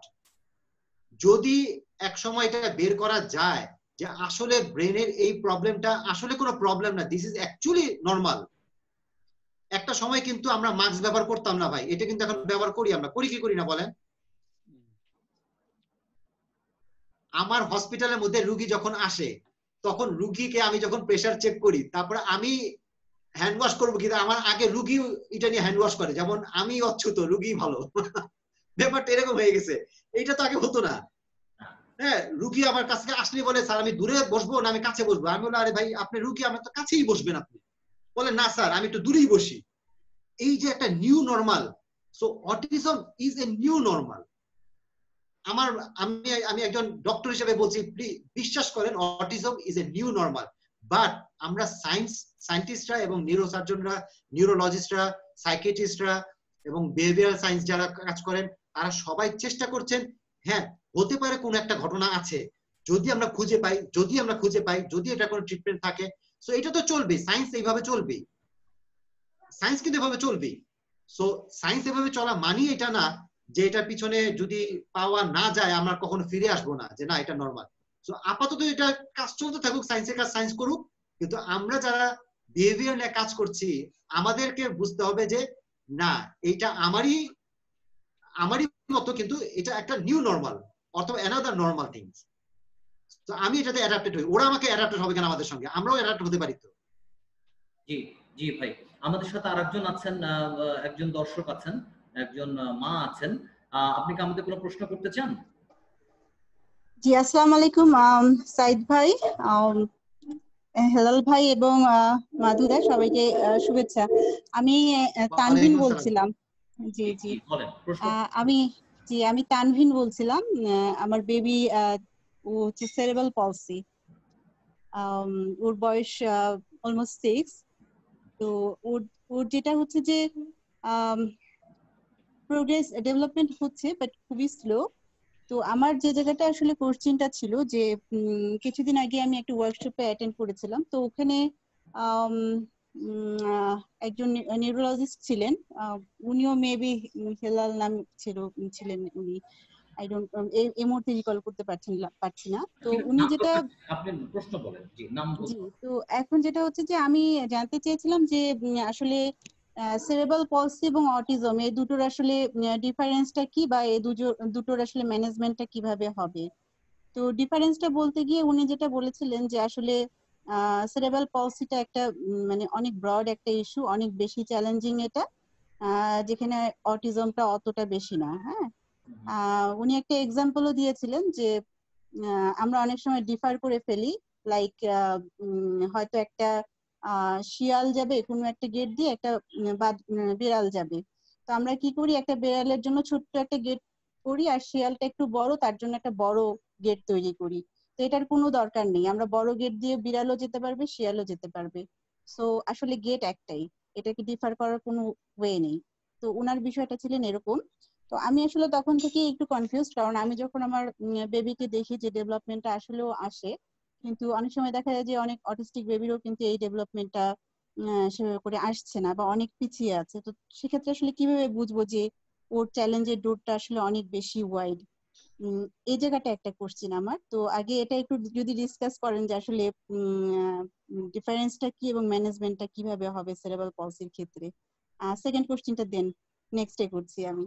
জি জি, তানভীর ধন্যবাদ আপনাকে প্রশ্ন করার জন্য। আমার মনে হয় আপনি একটু দেরিতে আমাদের সাথে জয়েন করেছেন, কারণ আমরা আজকে আলোচনাটাই শুরু করেছিলাম যে অটিজম এবং সেরিব্রাল পলসির ডিফারেন্সটা নিয়ে। তারপরেও সাইদ ভাই, আপনি তো প্রশ্নটা শুনেছেন ওনার? জি আমি শুনেছি, আমি উত্তর দিতে চাচ্ছি একটুখানি। জি জি। আপা আমি আপনাকে সংক্ষেপে বলছি, আসলে ডক্টর সাহেব আপনাকে যা বলেছিলেন ব্যাপারটা আসলে আমি খুব বেশি এগ্রি না, একমত না আর কি, আমি খুব বেশি একমত হতে পারলাম না। আসলে সেরিব্রাল পলসি এটা হলো একটা গ্রুপ অফ ডিসঅর্ডার, যেটা আপনার ডাইরেক্টলি আপনার ব্রেনের ডেভেলপমেন্টের সাথে সম্পর্ক। অর্থাৎ যদি কোনো জন্মগত ভাবে কারো ব্রেন ড্যামেজ হয় এনি হাউ, সেইটা আপনার ইস্কিমিয়া হতে পারে, অর্থাৎ রক্তের চলাচল বন্ধ হতে পারে, সেটা যে কোনো কারণে হতে পারে, কর্ড গলায় পেঁচিয়ে হতে পারে, আপনার অক্সিজেন কমে যেয়ে হতে পারে, আপনার মেডিকেশনের কারণে হতে পারে, whatever it is, but there should be a damage to the brain. একটা ব্রেন ড্যামেজ হবে এখানটায়, definitely damage should be there. So এই ক্ষেত্রে যে অংশটা ড্যামেজ হবে সেই অংশটার কারণে আপনার বডির কিছু পার্টস আপনার ক্ষতিগ্রস্ত হবে, যার দরুন আপনার সমস্যাগুলো হবে মুভমেন্টে, সমস্যা হবে আপনার ব্যালেন্সে, সমস্যা হবে আপনার পোস্চারে, এবং আপনার সাইকোলজিক্যালি না, এটা আপনার আসলে নিউরো ডেভেলপমেন্টালি সমস্যা।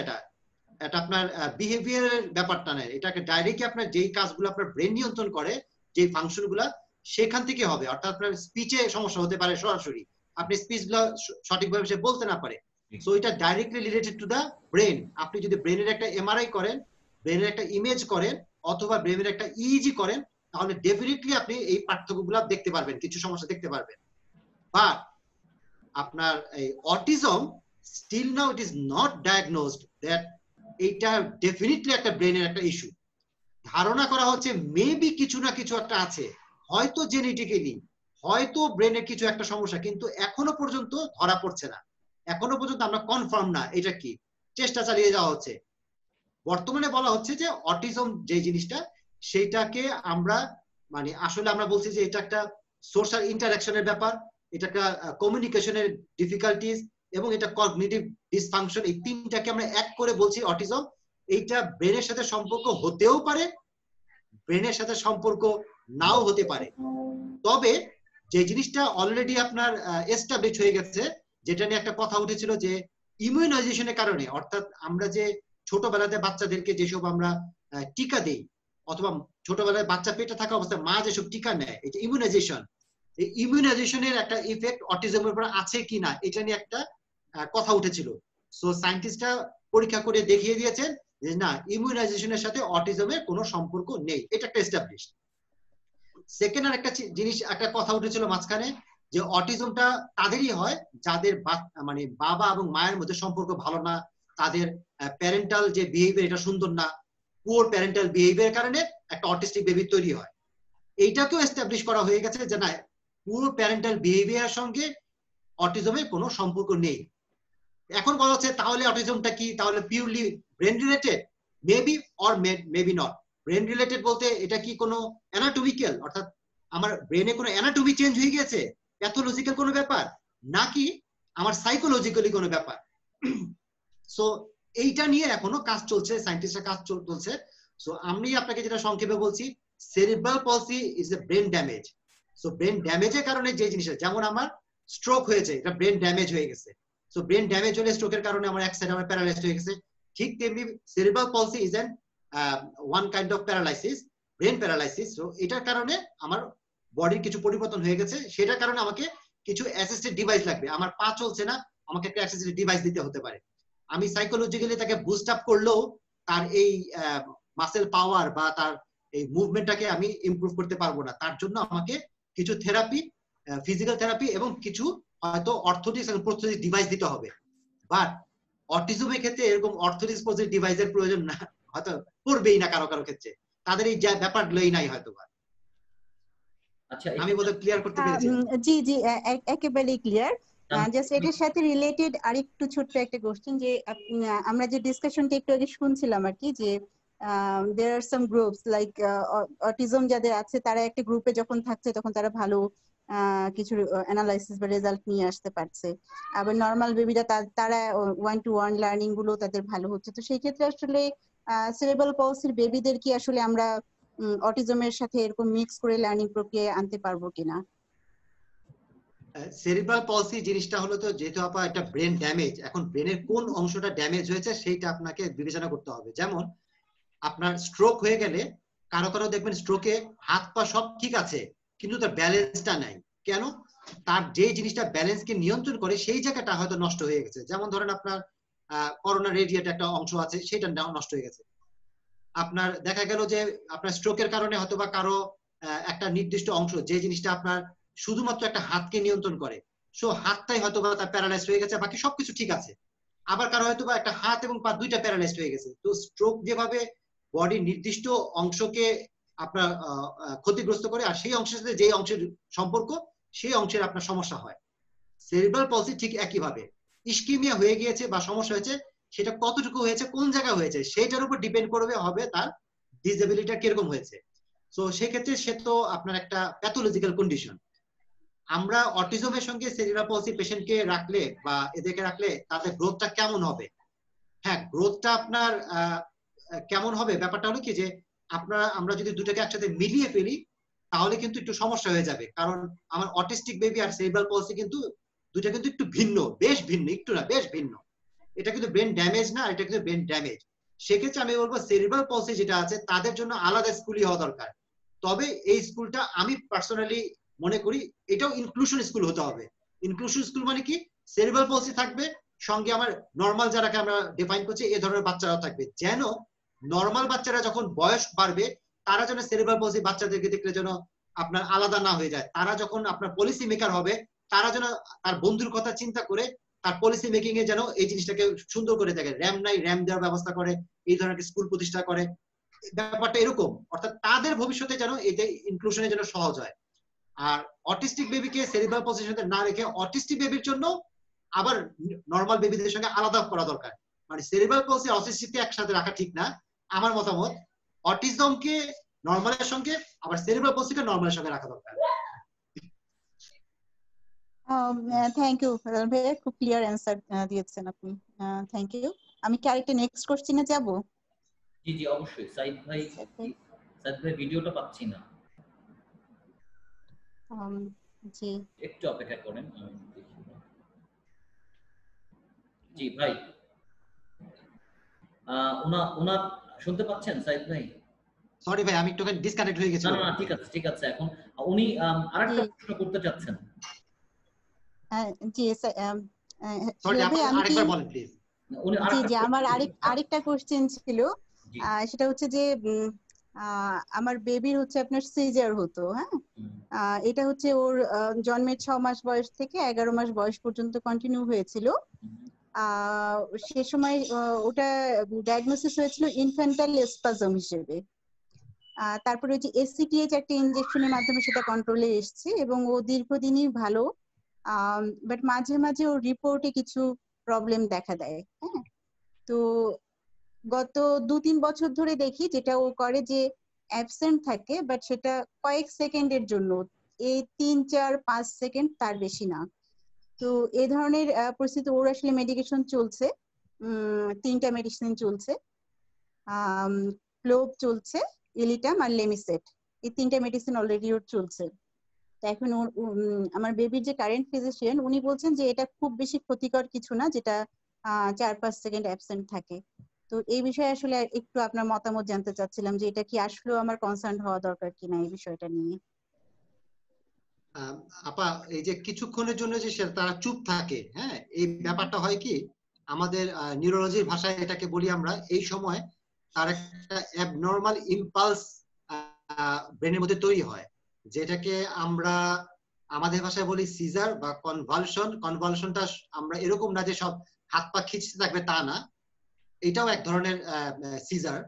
সিজার আপনার 3 ধরনের আছে, মোটর, সেন্সরি এন্ড সাইকোমোটর।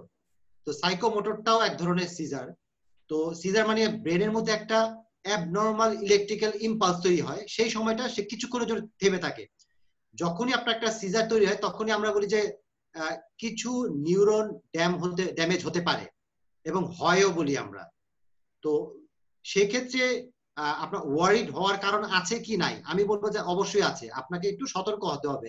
সতর্কটা কি সেন্সে সতর্ক হবেন, অর্থাৎ আপনার বাচ্চাকে আপনি কিভাবে লালন পালন করছেন সেটার সঙ্গে একটুখানি আপনাকে চিন্তা ভাবনা করতে হবে যে আমার লালন পালনের ব্যাপারটা কি সঠিক পন্থায় হচ্ছে কিনা। যেমন আপনি ওষুধ খাওয়াচ্ছেন, তাকে আপনি সাপোর্ট দিচ্ছেন, তাকে খাওয়া দাওয়া করছেন, কিন্তু আমরা বলছি এই ধরনের সিজারের ক্ষেত্রে তার স্পেশাল একটা ফুড দিতে হয়। এই স্পেশাল ফুডটা আমি আগেও সাহিদ ভাইয়ের সঙ্গে আলোচনা করেছিলাম, যে এই ফুডটা হতে হবে আপনার লো কার্বস, অর্থাৎ কার্বোহাইড্রেট কমিয়ে দিতে হবে, পারলে কার্বোহাইড্রেটকে বন্ধ করে দিতে হবে, এবং তাদেরকে হাই ফ্যাট এবং প্রোটিন দিতে হবে। তো এটাকে বলি আমরা কিটো ডায়েট যেটাকে বলি, অথবা আপনি বলতে পারেন strictly low carb diet. Strictly low carb ডায়েটে কিন্তু আপনার এই ধরনের সিজার গুলো থেকে তাকে বাঁচাতে সাহায্য করে, এটা অলরেডি এস্টাবলিশড। এই ব্যাপারটাই আপনাকে একটু সতর্ক হতে হবে, নট মোর দ্যান দ্যাট। আপা এখানে সরি, জি আমি আপনাকে একটু বলছি তাহলে যে এটা ডিটেল আলোচনাটা আপনি আমাদের আগের যে মিটিং গুলো হয়েছিল সাইদ ভাইয়ের সাথে, সেগুলো একটু কষ্ট করে আমাদের তার ইউটিউব চ্যানেলে দেখে নেবেন, ওখানে ডিটেল বলছি। জি জি শিওর। জাস্ট একটু যে এক্ষেত্রে কি কেটো ডায়েটের ক্ষেত্রে কি আমার ফিজিশিয়ানের তত্ত্বাবধানে এটা করতে হবে, না আমি বাসায় এটার একটা ব্যালেন্স করে নিতে পারবো? এটা সবচেয়ে ভালো হবে আপনি একজন পুষ্টিবিদের সঙ্গে কথা বললে ভালো হবে। আমি সেদিন দেখেছি যে সাইদ ভাইয়ের সঙ্গে একজন পুষ্টিবিদ বোধহয় এটা নিয়ে আলোচনা করছিলেন, আমার কাছে খুব ভালো লাগলো ওনার কথাগুলা। সো আমার মনে হয় আপনি যখন ভালো পুষ্টিবিদের সাথে কথা বলে ওনারা আপনাকে সুন্দর করে বলে দিবে যে কি ধরনের ডায়েট গুলা হলে এটা ভালো হয়, কারণ ডায়েট একটা নিজেই ড্রাগ। সো ডায়েট যদি ভালো হয় তাহলে ড্রাগ গুলো আপনার কমে আসবে ইনশাআল্লাহ দেখবেন। জি, এখানে আমি একটুখানি যোগ করতে চাই যে এ পর্যন্ত যেটা সাইদ ভাই বলছিলেন, এ পর্যন্ত আমরা দুজন নিউট্রিশনের সাথে কথা বলেছি। আপনি যে কারোর সাথে সার্টিফাইড নিউট্রিশনিস্টের সাথে কথা বলতে পারেন, সেটা কোনো ইয়ে নাই, কিন্তু আমরা কথা বলেছি দুজনের সাথে, এমদাদ হোসেন শপথ এবং গতকালকে আমাদের একটা সেশন হয়েছিল নিউট্রিশনিস্ট সঞ্জিদা, ওনাদের দুজনের কারোর সাথে আপনি কথা বলতে পারেন, অথবা সার্টিফাইড কারো একজনের সাথে কথা বলতে পারেন, এবং কথা বলে যেটা ভাই বললেন যে কথা বলে নিয়ে ওর অবস্থা অনুযায়ী ডায়েটটা ফিক্স করে নিলেই এটা সবচেয়ে ভালো হবে, তাই না? জি আপা, থ্যাংক ইউ ভাইয়া, না thank you so much, clear, খুব সুন্দর অ্যানসার করেছেন, ধন্যবাদ ভাইয়া। এরপরে কোনো প্রশ্ন থাকলে আপনি অবশ্যই জিজ্ঞাসা করবেন। হ্যাঁ, আমরা মেইনলি প্রশ্ন উত্তরের জন্যই বসেছি আজকে। মধুদা, কোনো প্রশ্ন? হ্যাঁ, ডাক্তার সাহেব, এখন আপনার নিউরোলজিক্যাল পয়েন্ট অফ ভিউতে যে অটিজম, এটার মেডিকেশনটা কিরকম হওয়া উচিত? মানে এটা যে বিভিন্ন স্পেকট্রাম আপনি বললেন, অনেক সময় হয় কি আপনি যে 3টা ভাগ করলেন, অনেকে হয়তো এই ভাগে না পড়ে সে আবার ওভারল্যাপ করে আর কি, তাই না? 1 2 3 দেখবেন কোনো বাচ্চা একটা বয়স পর্যন্ত 1 এ থাকে, একটা বয়স পর্যন্ত 2 তে থাকে, আর একটা বয়সে গিয়ে 3 তে চলে যায়। আবার অনেক সময় 1 2 3 একসাথে বিহেভ করে। সেটা আমি আমার ছেলেবেলা দেখছি যে আপনার ডেফিনেশন অনুযায়ী সে চেঞ্জ করে স্টেজটা বিভিন্ন বয়স অনুযায়ী। তো সেই ক্ষেত্রে আপনার সায়েন্টিফিক পয়েন্ট অফ ভিউতে বা নিউরোলজিক্যাল পয়েন্ট অফ ভিউতে এটা মেডিসিনটা কি? মানে এটা আমরা তো প্রবলেম নিয়ে আলোচনা করলাম একটু জানো, এটা আমরা এজ এ প্যারেন্ট হিসেবে কম বেশি আমরা সবাই অভিজ্ঞতা আছে আমাদের, তারা কি এখন এটার প্রতিকার হিসেবে আপনার এটা কি, মানে আপনার সাজেশনটা কি, আমরা কিভাবে এটাকে কন্ট্রোল করতে পারি? ভাই আমি যেটা বলতে যাচ্ছি, আসলে আমি যদিও একজন ডক্টর, আর আমাদের ডক্টরদের ব্যাপারটাই হলো যে আমরা মেডিসিন নিয়ে কাজ করি, বাট আমার কাছে মনে হয় যে মেডিসিন ব্যাপারটা আসলে made a sin. Made a sin মানে হলো যে আপনি যদি ঠিক মতো বুঝে শুনে না দেন এবং এটাকে মিসইউজ করেন বা অ্যাবিউজ করেন, so it's a sin. So আমার মতামত যে অটিস্টিক বেবিদের ক্ষেত্রে 90% এর ক্ষেত্রে আপনার কোনো মেডিসিনের প্রয়োজন নেই। যদি আপনি দেখেন যে কারো কারো আপনার যেটা আপনার আমরা বলি যে ক্যানাস অটিজম যেটা বলি, যে লো সাইকিক অথবা আপনার লো আইকিউ যাদের থাকে, আপনি মেডিসিন দিয়ে কি এটা ইমপ্রুভ করতে পারবেন? আসলে মেডিসিন দিয়ে এটা ইমপ্রুভ করার ব্যাপার না। তাকে আপনাকে অবশ্যই অবশ্যই সাপোর্টিভ একটা ভূমিকা দিতে হবে। তার কোন লেভেলে এখন সে আইকিউটা আছে, তাহলে ওই আইকিউটাকে আমি ইমপ্রুভ করার জন্য তার ক্ষেত্রে আমি কি কি করতে পারি, কিভাবে সহজ। ইটস এ রিসার্চ ওয়ার্ক, এবং এই রিসার্চ ওয়ার্কটা করবে হলো পিতামাতা, এবং এই রিসার্চ ওয়ার্কটা করবে হলো তার বন্ধু বান্ধব। তো এই জন্য ইনক্লুশন স্কুলের এত বেশি একটা ভূমিকা আমি মনে করি। সো এই জন্যই আমি যেটা পার্সোনালি মনে করি, এবং আমি অনেক অটিজম যারা সেন্টার দিয়েছে তাদের ক্ষেত্রে আমি দেখেছি, এবং যারা অর্গানাইজেশন, তারা একটা কথা প্যারেন্টসদেরকে বলে যে আপনারা নিজেরাই একজন সায়েন্টিস্ট হয়ে যান। আপনারাই সায়েন্টিস্ট অ্যাকচুয়ালি। আপনারা যত কাছের থেকে দেখেন, আপনারা যেভাবে কাজগুলো করছেন, সঙ্গে যদি যারা এই অটিজম বাচ্চাদেরকে নিয়ে ডেভেলপ করছে উনি কিভাবে করেছেন তার সাথে যোগাযোগ করেন, সঙ্গে একজন অটিস্টিক স্পেশালিস্ট যারা আছে তাদের সাথে যোগাযোগ করেন। এইভাবে যদি একটা মিলেমিশে আপনি নিজের উপর একটা অ্যাপ্লাই করার চেষ্টা করেন, সো আমার মনে হয় উইদাউট মেডিকেশনই এটা একটা ভালো পর্যায়ে যাওয়ার সম্ভাবনা আছে ম্যাক্সিমাম ক্ষেত্রে। তো আমি মনে করি অটিজম বেবিদের ক্ষেত্রে আপনার মেডিসিনের ভূমিকা আসলেই কম, বরঞ্চ মেডিসিন দিলে যে সমস্যা হতে পারে, মেডিসিন একটা কেমিক্যাল, সো এটার একটা সাইড এফেক্ট অবশ্যই আপনাকে নিতে হবে। এবং যদি পারফেক্টলি এটা ইউজ না করা হয়, একটা মেডিসিনের অনেকগুলো ইন্ডিকেশন থাকে, আপনি একটা ইন্ডিকেশন হয়তো বা তার সাথে স্যুট করলো, বাকি 5টা স্যুট করলো না, ওই 5টার ব্যাপারে আপনি কি দায়বদ্ধতা নেবেন? ওই 5টা কারণে যে সে যে একটা যে লো অ্যাক্টিভ ছিল সে হাইপার অ্যাক্টিভ গেল, যে হাইপার অ্যাক্টিভ সে লো হয়ে গেল, তাহলে তাকে আপনি কিভাবে আপনি হেল্প করবেন? কারণ ওইটার কারণে তো আবার একটা মেডিসিন দিতে হবে, ওইটার কারণে একটা মেডিসিন দিতে হবে। সো এটা তো কোনো সমাধান হলো না। আমি পার্সোনালি বলছি যে আসলে মানে অটিজমের ব্যক্তিদের জন্য মেডিসিনের তেমন একটা ভূমিকা নেই। অতএব কোনো নিউরোলজিস্ট, কোনো নিউরোসার্জনের কাছে গেলেই বা সাইকিয়াট্রিস্টের কাছে গেলেই ওনারা 5-6টা একটা ওষুধ লিখে দেন গতানুগতিক ভাবে, ইট শুড নট বি।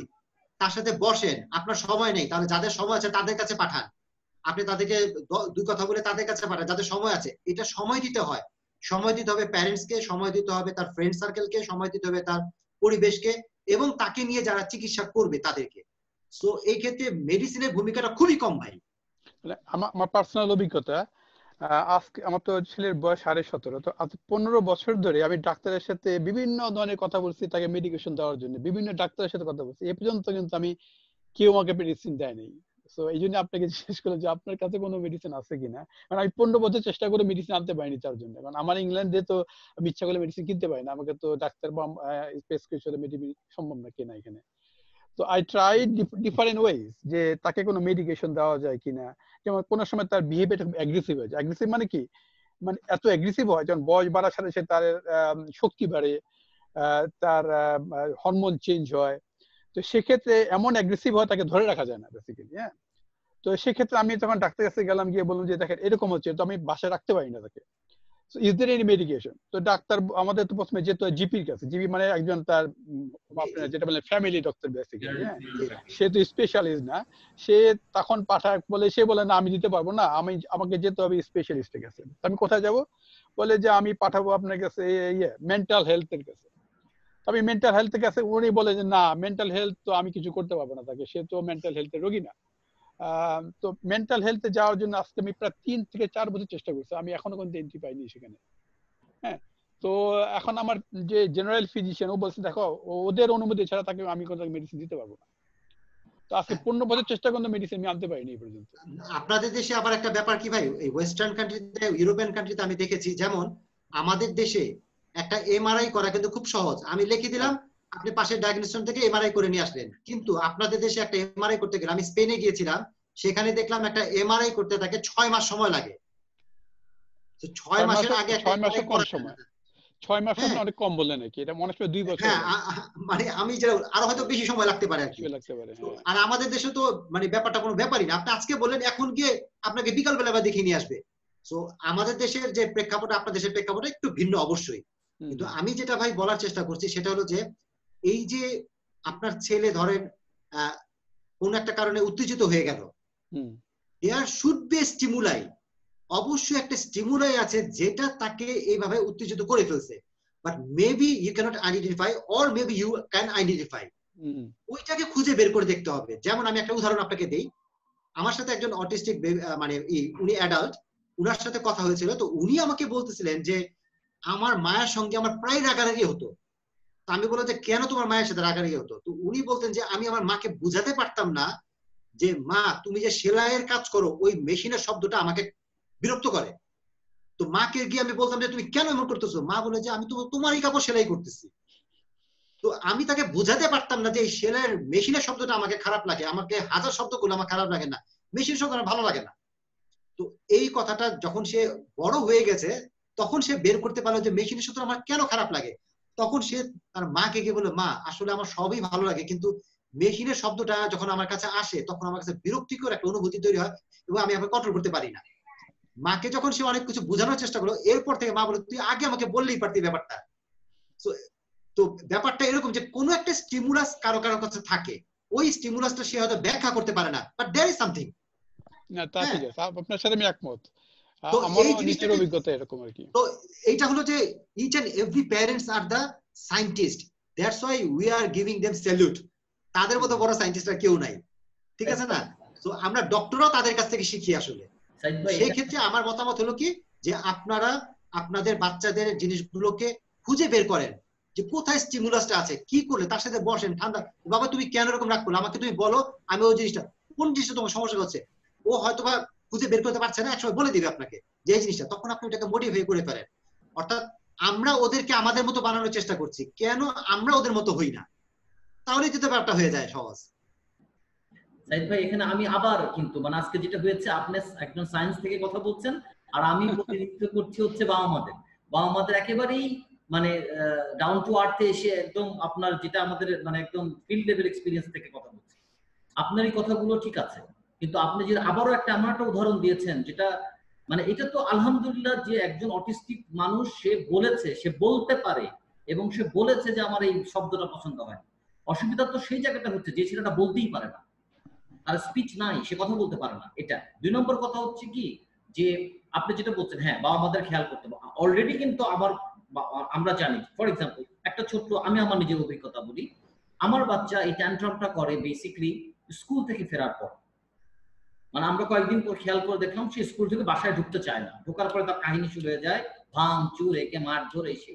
পরে এমন অবস্থা হয়েছিল যে আমার পুরো ফ্যামিলি মানে আমার ওয়াইফ এবং তার বাবা মা যেহেতু ওদের সাথে থাকে, ওনাদের সাথে একটা প্রিপারেশন থাকতো, এই ও আসছে, সারহান আসছে, নিচ পর্যন্ত আসছে, উপরে উঠছে, পুরো বাসায় একটা প্রিপারেশন, ওকে এটা করতে হবে, এটা ধরতে হবে, মাথা যে না। আবার এরপরে মাঝখানে কেউ থেরাপিস্টরা আমাদেরকে বুদ্ধি দিলেন যে না এটা গুরুত্ব দেওয়া যাবে না, ওরা ইগনোর করতে হবে, ইগনোর করলে আস্তে আস্তে ঠান্ডা হবে, আপনি যত গুরুত্ব দিবেন।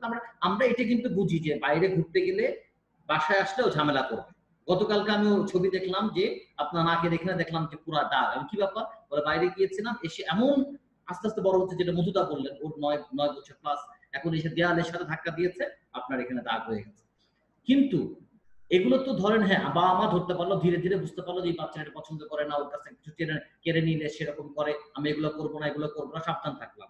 কিন্তু কিছু তো ব্যাপার ঘটে যে এই যে বাচ্চাগুলো যখন বড় হয় তার কিছু হরমোনাল চেঞ্জ, তার কিছু আপনার ফিজিক্যাল চেঞ্জ, অ্যাডোলেসেন্সের কিছু ব্যাপার, এবং যেটা আপনার আবার কথাও বলতে পারে না, বলতেও পারছে না, সেইগুলোতে তো আমরা খুব অসহায় হয়ে যাই, বাবা মারা খুব অসহায় হয়ে যায় যে কিভাবে, এখানে তো কোনো ওষুধ নাই যে ঠিক হয়ে যাবে, তাই না? তো সেই ক্ষেত্রে আপনার কিছু বলার আছে যে বিশেষ করে যে গ্রোয়িং এজটাতে আমরা কি করতে পারি? এই প্রশ্নটা বারবার আসছে। আমি আপনাকে একটা উদাহরণ দেব যে আমার একজন পরিচিত জন, তো উনি আমাকে বলেছিলেন যে তার বাচ্চা আপনার বিয়ে হয়েছে কিন্তু তাদের সন্তান হচ্ছে না। সো আমাকে বললো যে আমার বাচ্চা যে সন্তান হচ্ছে না, আসলে সে আমাকে কিছু কথা খুলে বলতে গিয়ে খুব কেঁদে দিয়েছে ওই বাচ্চাটা আর কি। মা বলছে আমাকে কি কেঁদে দিয়েছে যে যে মা আমি তো আসলে আমার যে ওয়াইফ আছে আমি সেই ওয়াইফের সামনে আসলে যেতেই পারি না, আমি তাকে স্যাটিসফাই করতে পারি না, তো আমার বাচ্চা কিভাবে হবে? তো আপনি তো বলেন বলতে পারে না, ধরেন বলতে পেরেছে, কিন্তু মা তখন কি করবে? ব্যাপারটা কোথায় গিয়ে ঘটনা ঘটলো? সো আমাকে যখন বলার পর আমি বললাম যে আমি আপনার ছেলের সাথে কথা বলবো। তো আমি তার সাথে ব্যাপারটা কথা বললাম, অনেকে বলতেই পারে না। তো আমিও তাকে বলার সময় সে বলে যে আমি জানি না ঘটনা কি ঘটছে, but I am not satisfied এবং my wife is not satisfied, এবং আমার কোনো মতেই দ্যাট মিনস সে বলতে যাচ্ছে তার ইরেকটাইল ডিসফাংশন। তো আমি তাকে, এবং সে বললো যে আমি তো অনেকগুলা জিনিস দেখেছি এবং আমি পড়েছি যে এই ঘটনা ঘটে, এই ফ্যান্টাসি সে বললো, কিন্তু আমার ক্ষেত্রে এটা সম্ভব না এবং আমি এটাকে অপছন্দ করি, কিন্তু আমার ওয়াইফ তো এটা চায়, আমি কি করব? তো তার ওয়াইফ তো আর তার বাবা মার মতো তাকে তো গ্রো করে নাই, সে তো আর জানে না এই ব্যাপারটা কিরকম। সো ওয়াইফের কাছে ব্যাপারটা একদম পুরাই অ্যাবনর্মাল ব্যাপার আর কি। তো আমি তাকে তখন বললাম যে ঠিক আছে, আমি তোমার সাথে এবং তোমার ওয়াইফের সাথে দুজনের সাথে কথাটা আমি বলতে চাই, কথাগুলো বোঝাতে চাই। সো আমি তাদের দুজনের সাথে বসলাম এবং বসে ব্যাপারটাকে আমি ক্লিয়ার করলাম। আমি এতটুকু খোলামেলা কথা বলেছি যে মা বাবা এতটুকু খোলামেলা কথা বলে না, একদম খুলে খুলে খুলে করে, কারণ এখানে লজ্জার ব্যাপার না, এখানে একটা লাইফের ব্যাপার, এখানে একটা লাইফের ব্যাপার। যখন আমি খুলে খুলে কথা বললাম এবং তারাও যখন আমার সাথে দেখলো যে কথাগুলো খুলে বলা যায়, ও বলছে, ওর ওয়াইফও বলছে, ও বলছে, এবং আমরা এমন একটা পরিবেশ তৈরি করলাম যে ওর ওয়াইফ আমাদের সঙ্গে এক হয়ে গেল এবং ও আমার সঙ্গে এক হয়ে গেল, মানে তিনটা যেমন একটা বলয় হয়ে গেলাম আমরা, মনে হয় তিনটা বন্ধু বান্ধবী। সো আমরা যখন এক হয়ে গেলাম এবং আমি তখন ওই সুযোগে আমি তাদের সাথে ব্যাপারটা আমি বললাম যে দিস ইজ দ্য ওয়ে, তোমরা যদি এইভাবে করো তাহলে এই জিনিসটা একটা অ্যাজ ইট ইজ নর্মাল। আলহামদুলিল্লাহ সেই ছেলের কিন্তু এখন 2 মেয়ে। সাইদ ভাই বুঝতে পারছেন, তাদের কিন্তু আপনার ছেলে মেয়ে হয় না, কিন্তু সেই ছেলে কিন্তু এখন 2 মেয়ে। সো তারা কিন্তু এখন স্যাটিসফাইড। সো কিছুদিন আগে আবারও আমাকে এই একই প্রশ্ন করেছে যে আমি তো আবারও এরকম সমস্যায় পড়েছি। তো আমি বলছি যে তুমি তো তখনও সমস্যায় পড়ছিলা, তো তোমার ওয়াইফ তো তোমাকে ব্যাপারটাকে মেনে নিচ্ছে এবং তোমরা তখন 2 বাচ্চা তোমাদের হয়ে গেছে। তো এখন যে সমস্যাটা হবে সেটাকে আবারও তোমরা দুজনে মিলে বসো, আমার সাথে বসো, দরকার পড়লে আরেকজনের সাথে বসো। ব্যাপারটা হলো কি, এদের জন্য মানে কাউন্সিলিংটা অত্যন্ত জরুরি ভাই, এবং দা ওয়ে তারা যেভাবে জিনিসটা হয়, আপনাকে সায়েন্টিফিক জিনিসটাকে মাথায় রেখে তারপরে তাদের সাথে কাউন্সিলে ঢুকে যেতে হবে। আপনি যদি আপনার মতো করে কথা বলার চেষ্টা করেন না, তাদেরকে যদি আপনার রুগী বানিয়ে কথা বলার চেষ্টা করেন, ইটস ভেরি ডিফিকাল্ট। আপনি প্রথম থেকে আজকে বলার চেষ্টা করছেন যে ওই বাচ্চাটাকে বুঝতে হবে, তার জগৎটাকে বুঝতে হবে, তার মতো করে। কিন্তু বাচ্চাটা যদি আপনাকে সায়েন্টিফিক ওয়েতেই বুঝতে হবে জিনিসটাকে। আচ্ছা, আবার আপনাকে মানে সো আপনাকে সায়েন্সটাকে মাথায় রেখে, মানে রিয়েল পিকচারটাকে মাথায় রেখে তারপর আপনাকে ঢুকতে হবে। So it's A difficult work. আপনি যে এক্সাম্পলটা দিলেন, যে যার কথা বললেন আর কি, যে পেশেন্টের কথা বললেন, আমি পেশেন্টই বলি because he was your patient. সে খুব ভাগ্যবান যে আপনার মতো একজন কাউন্সিলর সে পেয়েছে। কিন্তু আমাদের যে মেজরিটি বা প্যারেন্টসদের সমস্যা হয়, আমরা তো বেসিক্যালি কার কাছে যাব? এই যে আপনি যেভাবে মিশলেন একজন, এই আপনার মতো লোককে পাওয়া আমার আজকে 17 বছরের মধ্যে আমি খুঁজে পাইনি। হ্যাঁ, মানে এই ধরনের লোক পাওয়া, আমি যেটা বিশ্বাস করি যে আপনি যেটা, আমি একমত যে counselling is a big factor এখানে। কারণ আমি একটা এক্সাম্পল দিই যে আমরা আমাদের ছেলেকে যখন ঘরে সুন্দর রান্না বান্না করে খাওয়ায়, হি ইজ নট স্যাটিসফাইড, কিন্তু আরেকজনের বাসায় সে অল্প একটু ডাল দিয়ে ভাত দেয়, তার যে এত মজা লাগে, মানে সে মনে করে আমরা যদি যা খাওয়াই সেটা কিছুই না, কিছুই করি। সো ওইটাই মনে গেলাম যে third person is a change, এবং তার যে একটা মেন্টালিটি চেঞ্জ ওই সময় গিয়ে থার্ড পারসনের কাছে গেলে, it is a big contribution. এবং এই ধরনের লোক পাওয়া ইজ ভেরি ভেরি ডিফিকাল্ট। এটা মানে যে পাইছে আপনাকে বা আপনার যে treatment, he is very very lucky, কারণ সে হচ্ছে মানে লাখে একজন। অন্যরা তো একদম সময় ধরে ধরে কথা বলে, এবং আলহামদুলিল্লাহ আল্লাহর কাছে রহমত যে আমরা এরকম একজনকে আমাদের সাথে পেয়েছি এবং একজন অ্যাডভাইজার হিসেবে পেয়েছি। সুতরাং আমরা তো সাইদ ভাইয়ের সাথে যোগাযোগ করতে পারবো ইনশাআল্লাহ, মানে সব কনসালটেশনের ব্যাপারে। এখানে আরেকটা হচ্ছে যে আপনি যেটা বললেন, এখানেও আরেকটা ব্যাপার চলে আসলো যে সে অন্তত পক্ষে তার সিচুয়েশনটা এক্সপ্লেইন করতে পারছে, হি ইজ ভার্বাল। কিন্তু যেই বাচ্চাগুলো নন ভার্বাল, ছেলে বা মেয়ে, ধরেন যে কৌশিকের মতো বয়স 17 বছর, এই যে একটা যে অ্যাডোলেসেন্স একটা এজে চলে যাচ্ছে, 11 বছর, 12, 13, 14, 15 বছর ছেলে বা মেয়ে, তাদের ক্ষেত্রে কি করা যায়? যে তাদের এমন কিছু পরিবর্তন হচ্ছে। আমরা কিন্তু যাদেরকে নিউরোটিপিক্যাল বলি, আমরাই কিন্তু এই সময়টা বুঝতে পারি না আমাদের মধ্যে কি হচ্ছে, আমরা অনেক উল্টাপাল্টা কাজ করে ফেলি, নিজে খাপ খাওয়াতে পারি না। তাহলে এই বাচ্চাগুলো যারা প্রকাশ্য করতে পারে না, তাদের সাথে আমরা কিভাবে মিশবো? কোনো সাজেশন আছে? জি, অবশ্যই সাজেশন আছে ভাই। আমার কথা হলো যে আমরা সাধারণত প্যারেন্টসরা আমরা বাচ্চাদেরকে যেভাবে আপনার গাইড করি, আমি আপনাকে বলছি নর্মাল প্যারেন্টসরা যেভাবে বাচ্চাদেরকে গাইড করি, আমি খুব সত্যিকার অর্থে বলছি, যারা অটিজম বাচ্চা ডায়াগনোসড তাদের যারা প্যারেন্টস, তারা কিন্তু আমাদের থেকে অত্যন্ত সুন্দর করে তাদের বাচ্চাদেরকে দেখার চেষ্টা করে। আমি সেলুট দেওয়ার মতো তারা।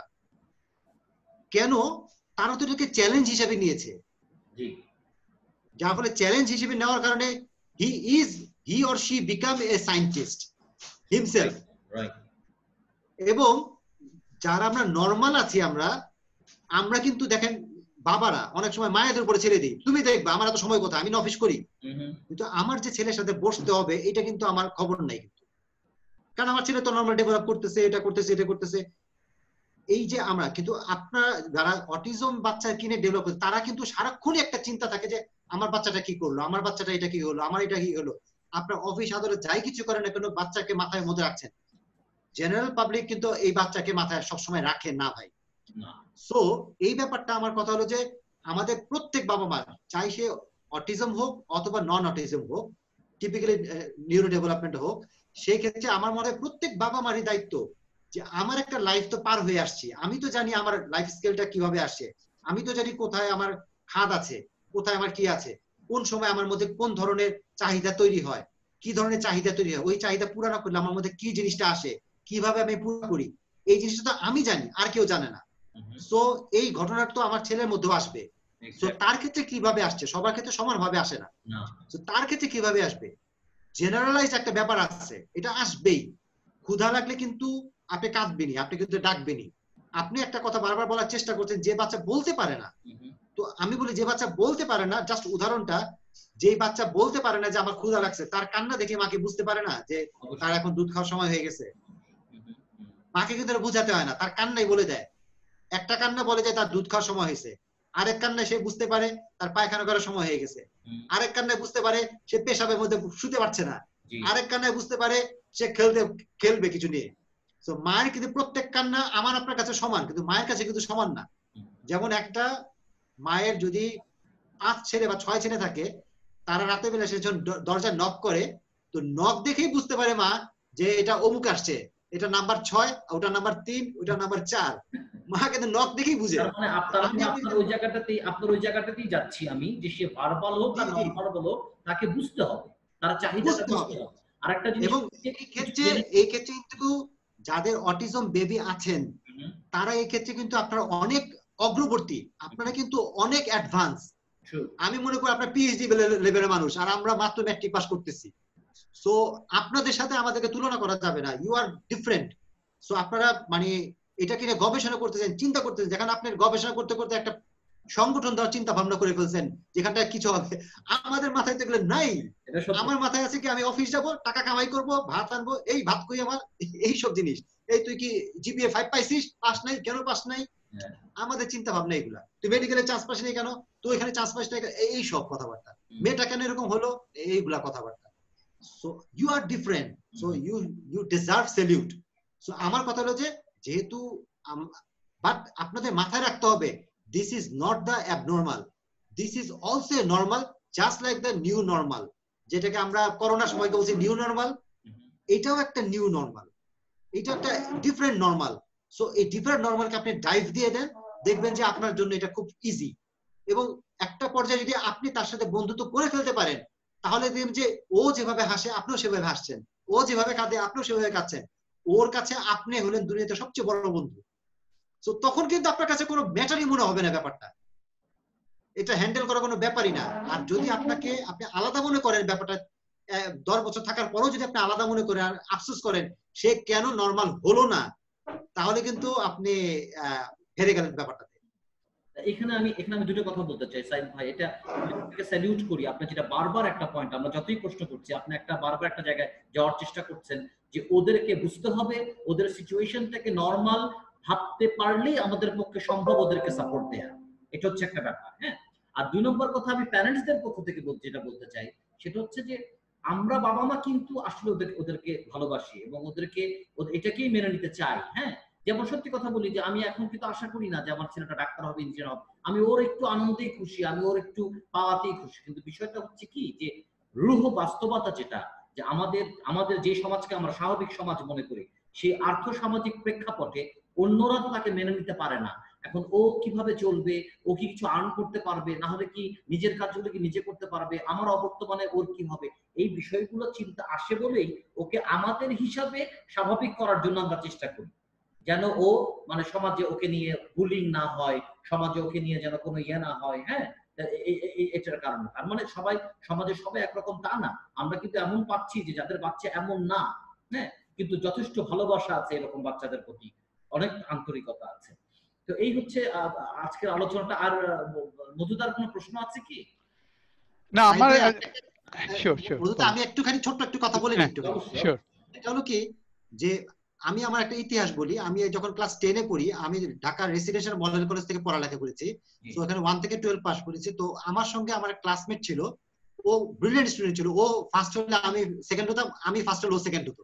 তো এরকম আমাদের কন্ডিশন ছিল, কিন্তু আমাদের মধ্যে কোনো মানে দ্বন্দ্ব ছিল না। খুব ক্লোজ ফ্রেন্ড ছিলাম আমরা দুজনে, একসাথে পড়তে যেটা এক স্যারের কাছে উঠা বসা করতাম ব্যাপারটা। ও যখন ক্লাস 10-এ পড়ে তখন ও সামনে আমাদের ম্যাট্রিক পরীক্ষা, তখন আমাদের টেস্ট শেষ হয়ে গেছে, রমজান মাস পার হলে আমাদের ম্যাট্রিক পরীক্ষা। হঠাৎ করে খবর পেলাম ও ফাঁসি দিয়ে মারা গেল। সো যখন ও ফাঁসি দিয়ে মারা গেল, আমরা তখন প্রথমেই তো সবাই আমাকে সন্দেহ করছে যে ওর সাথে যেহেতু প্রতিযোগিতা পড়ালেখা, এটা কোনো ঘটনা কিনা। আমাদের সময় তো আপনারা দেখেছেন যে ওই আমরা জিপিএ টিপে ছিল না, আমাদের সময় হলো আপনার স্ট্যান্ড করতো মানুষ। হ্যাঁ, তো ওই 20-25-এর মধ্যে না আসলেই মানুষ কান্নাকাটি করতো, 1 না হয় 2 হলেই মানুষ কান্নাকাটি করতো। ওর ব্যাপারটা ছিল এরকম, খুব ব্রিলিয়েন্ট স্টুডেন্ট ছিল, রেসিডেন্সিয়াল মডেল কলেজে one of the brilliant student. So ও যখন মারা গেল, আমি যখন ওর লাশ দাফনে যখন গেলাম, তখন আমি দেখলাম ওর মাও কাঁদছে, কথা বলে ওর নাম ধরে বলছে যে তুই চলে গেলি, তোর ছবি তো আমি পেপারে দেখতে পারলাম না। ওর দাদিও মাও কাঁদছে, তোমার ছবি তো আমি পেপারে দেখতে পারলাম না দাদা ভাই, তুমি চলে গেলে। তো আমাদের চিন্তা ভাবনা কিন্তু মানে এরকম যে আমি ছেলেটা পেপারে দেখতে পারলাম না। আমরা ম্যাক্সিমাম বাবা মা স্টিল নাও, আমি বলবো যদি অটিস্টিকের যে সংজ্ঞা আপনারা দেন সেই সঙ্গে আমরা ম্যাক্সিমাম বাবা মাই অটিস্টিক। অর্থাৎ আমরা আমাদের সন্তানদেরকে বুঝতে চাই না, আমরা সবাই চাই এই ডাক্তার হবে, ইঞ্জিনিয়ার হবে। কেন? ওর মতন নর্মাল ডেভেলপমেন্ট হোক না কেন। সো দ্য সেম ওয়ে আমরা বাবা মা কিন্তু ওই বাবা মাই আছি। সেই ক্ষেত্রে বাবা মা যখন এদেরকে নিয়ে এদের আমাদের নর্মাল স্রোতের থেকে একটু ভিন্ন বোধ আমাদের কাছে বেশি চিন্তা ভরে পড়ে যায়। বাবা মা তো সবাইকেই ভালোবাসে, একটু ভিন্ন চিন্তায় পড়ে যায় আমরা। আর ওদের ক্ষেত্রে মনে, নর্মালদের ক্ষেত্রে মনে করি যে এরা সমাজে কিছু কিছু করে ফেলবে, অত চিন্তা করার দরকার নাই। বরঞ্চ কিন্তু আসলে কি আমরা প্রপারলি যত্ন নিচ্ছি? আমরা কি আসলেই তাদের মনের দিকে তাকাই? আমরা কিন্তু চাপিয়ে দিই তাদেরকে। আমার এক ক্লাসমেট ছিল মেডিকেলে ক্লাসমেট ছিল, ও অ্যারোনটিক্যাল ইঞ্জিনিয়ার হওয়ার জন্য চেষ্টা করেছিল, আমার খেয়াল আছে এখনো। ও রেসিডেন্সিয়ালে পড়তো, পরে আমি মেডিকেলে চান্স পেলাম সিলেট মেডিকেলে, ও সিলেট মেডিকেলে চান্স পেল। তো ব্যাপারটা হলো কি, ও অ্যারোনটিক্যাল পড়ার ইচ্ছা ছিল, কিন্তু ওর বাবার ইচ্ছা ছিল সে মেডিকেলে পড়বে। সো ও মেডিকেলে পড়তো, আমরা যখন পরীক্ষা দিতে যেতাম ও পরীক্ষা দিতে যেত, কিন্তু ইচ্ছা করে পরীক্ষা খাতা কিছু না লিখে চলে আসতো। তো যার ফলে হতো কি, ও একই ইয়ারে আমাদের মেডিকেলে কিন্তু সহজে কিন্তু কাউকে কিন্তু আপনার সরিয়ে দেয় না। মধুদা জানে যে মানে চান্স আছে যে এইবার পারলাম না তো পরের বার পারলাম না তো পরের বার। আমাদের অনেক সিনিয়র ভাই আছে যা আমরা আদু ভাই হয়ে গেছে। তো ও এরকম, আমরা পাশ করে বের হয়ে গেছি, ও কিন্তু 4th ইয়ারই পাশ করতে পারে নাই। ব্যাপারটা কি, আমি একদিন ওকে জিজ্ঞেস করলাম, কি রে ভাই তুই পরীক্ষা দিস না, তুই তো এত ভালো ভালো রেজাল্ট, ও খুব ব্রিলিয়েন্ট স্টুডেন্ট। তোর বাবার সাথে কি আমি একদিন দেখা করলাম যে আঙ্কেল ব্যাপারটা আপনি আমাকে বলেন তো। যে ওর বাবা একদিন কেঁদে দিছে, কেঁদে দিয়ে বলছে যে বাবা আসলে ব্যাপারটা কি, ও যখন এয়ারোনটিক্যালে পড়ার চেষ্টা করলো, আমি ওকে বললাম যে তুই ডাক্তার হইতে হবে, আমার শপথ তোকে ডাক্তার হতেই হবে। ওর বাবা মক্কা শরীফে গিয়ে হজের মধ্যে কাবা শরীফে গিলাফ ধরে দোয়া করে আসছে যে আমার বাচ্চার জন্য অবশ্যই ডাক্তার হয়, দোয়াটা করে আসছে। এখন ডাক্তারে তো ঠিকই ভর্তি হয়েছে, কিন্তু আর পাশ করতে পারে না। এই যে এই ধরনের মানসিকতা আমাদের, ছেলে পড়ে পাশ করছে ঠিক আছে, কিন্তু আমাদের অনেক পিছনে এই যে একটা ডিপ্রেশন নিয়ে ও চলছে, আমি দেখছি। হ্যাঁ, তো আমরা কিন্তু আমাদের বাচ্চাদেরকে বুঝতে চাই না, নর্মাল বাবারাও বাচ্চাদের বুঝতে চায় না। আর যাদের আপনার অটিজম নিয়েছে তাদের তো বোঝাটা অনেক কঠিন। কিন্তু আমি কেন বারবার বলি আপনাদেরকে যে আপনারা কিন্তু আলহামদুলিল্লাহ চেষ্টা চালাচ্ছেন, এই চেষ্টাটা আমরা নর্মাল বাবারা চেষ্টা করি না। সো এই চেষ্টা যেহেতু আপনারা চালাচ্ছেন, সঙ্গে আমার মনে হয় যদি আপনারা যদি সামাজিক ভাবে ফ্রেন্ড সার্কেল থেকে, স্কুল থেকে যদি আপনারা আরো সহযোগিতা পেতেন, যেমন আপনারা বলছেন যে আমি ভালো একজন সাইকোলজিস্ট পেতাম, ভালো একজন কাউন্সিলর পেতাম। আসলে আমাদের সবার কাছেই ব্যাপারগুলো নর্মাল, এবং আমাদের একটা ব্যাপার হচ্ছে আমরা প্রফেশনালরা এত বেশি এনগেজড আর এত বেশি আমরা ব্যস্ত হয়ে পড়েছি যে আমরা যে জায়গায় সময় দেওয়ার কথা সেখানে আমরা সময় দিতে চাই না। অথচ আপনি দেখবেন যে একটা বাচ্চাকে যদি আমি একটু বেশি সময় দিই তাহলে কিন্তু তার জীবনটাই পরিবর্তন হয়ে যেতে পারে। এটা আমাদের যারা আমরা ডক্টর আছে, যারা আমরা সাইকোলজিস্ট আছি, তারা যদি একটুখানি এই জিনিসগুলোকে একটু দায়িত্ব ভেবে নিয়ে নিই তাহলে আপনাদের জন্য অনেক বড় সহজ হয়ে যাবে। এবং গভর্নমেন্ট পর্যায়ে যদি এই ব্যাপারগুলো নিয়ে একটু আলোচনা করা হয় তাহলে কিন্তু ব্যাপারগুলো অনেক সহজ হয়ে যাবে, আপনাদের যুদ্ধটা অনেক সহজ হয়ে যাবে।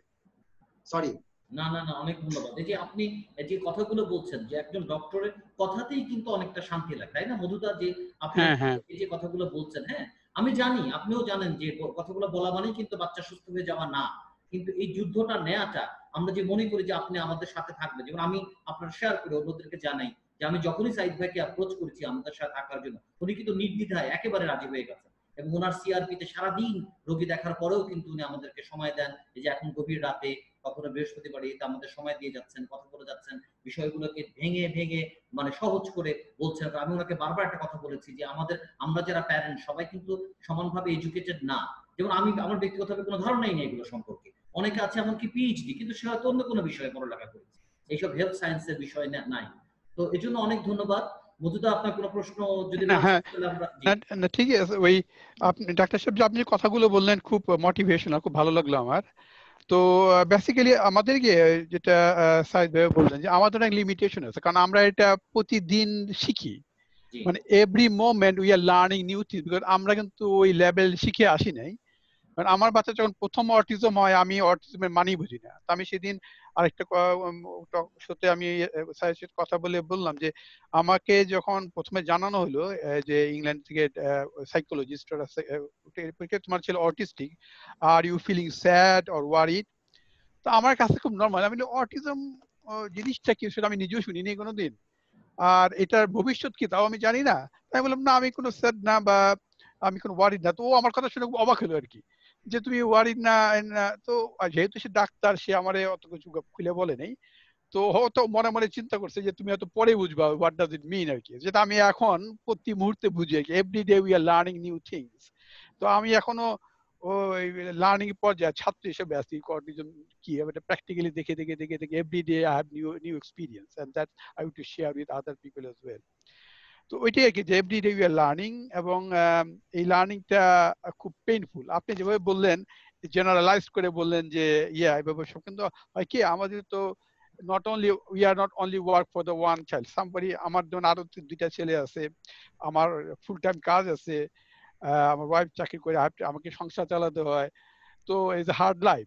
তো সেক্ষেত্রে মানে it is very difficult life for us, যে সবকিছু মেনটেন করে বাচ্চাকে, আমি বুঝি আমি বাচ্চাটাকে সময় দিতে পারতেছি না, কিন্তু আমার কোনো উপায় নেই, বেসিক্যালি আমাকে তো অন্যান্য কাজগুলো করতে হবে, নাহলে আমি সার্ভাইভ করতে পারবো না এখানে, তাই না? তো ওই এর মধ্যে যতটা করা যায়, কারণ আমাদের সন্তান প্রতিটা বাপ মার কাছে তার সন্তানটা সবচেয়ে প্রিয়।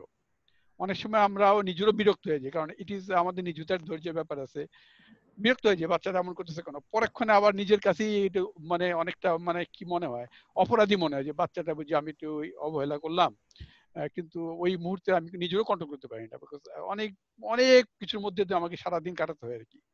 তো এটাই এক্সপিরিয়েন্স। তাও আপনি কথাগুলো খুব ভালো লাগলো আমার কাছে, but I will try to implement something, and time to আপনি যদি অনুমতি দেন আপনার সাথে টাইমটা আমি যোগাযোগ রাখবো আর কি, দিলে হয়তো কোনো কাজে। কারণ আপনি যেভাবে কাউন্সিলিং কথা বললেন এটা আমি কল্পনাই করতে পারি না, মানে আমি কোনোদিন পাইনি এটা, রাইট? যেমন আজকে আমি 1 ঘন্টা কথা বললাম আপনার একজন নিউরোলজিস্টের সাথে, এটা আমার সারা জীবনে কোনোদিন পাইনি, it is my first in my life.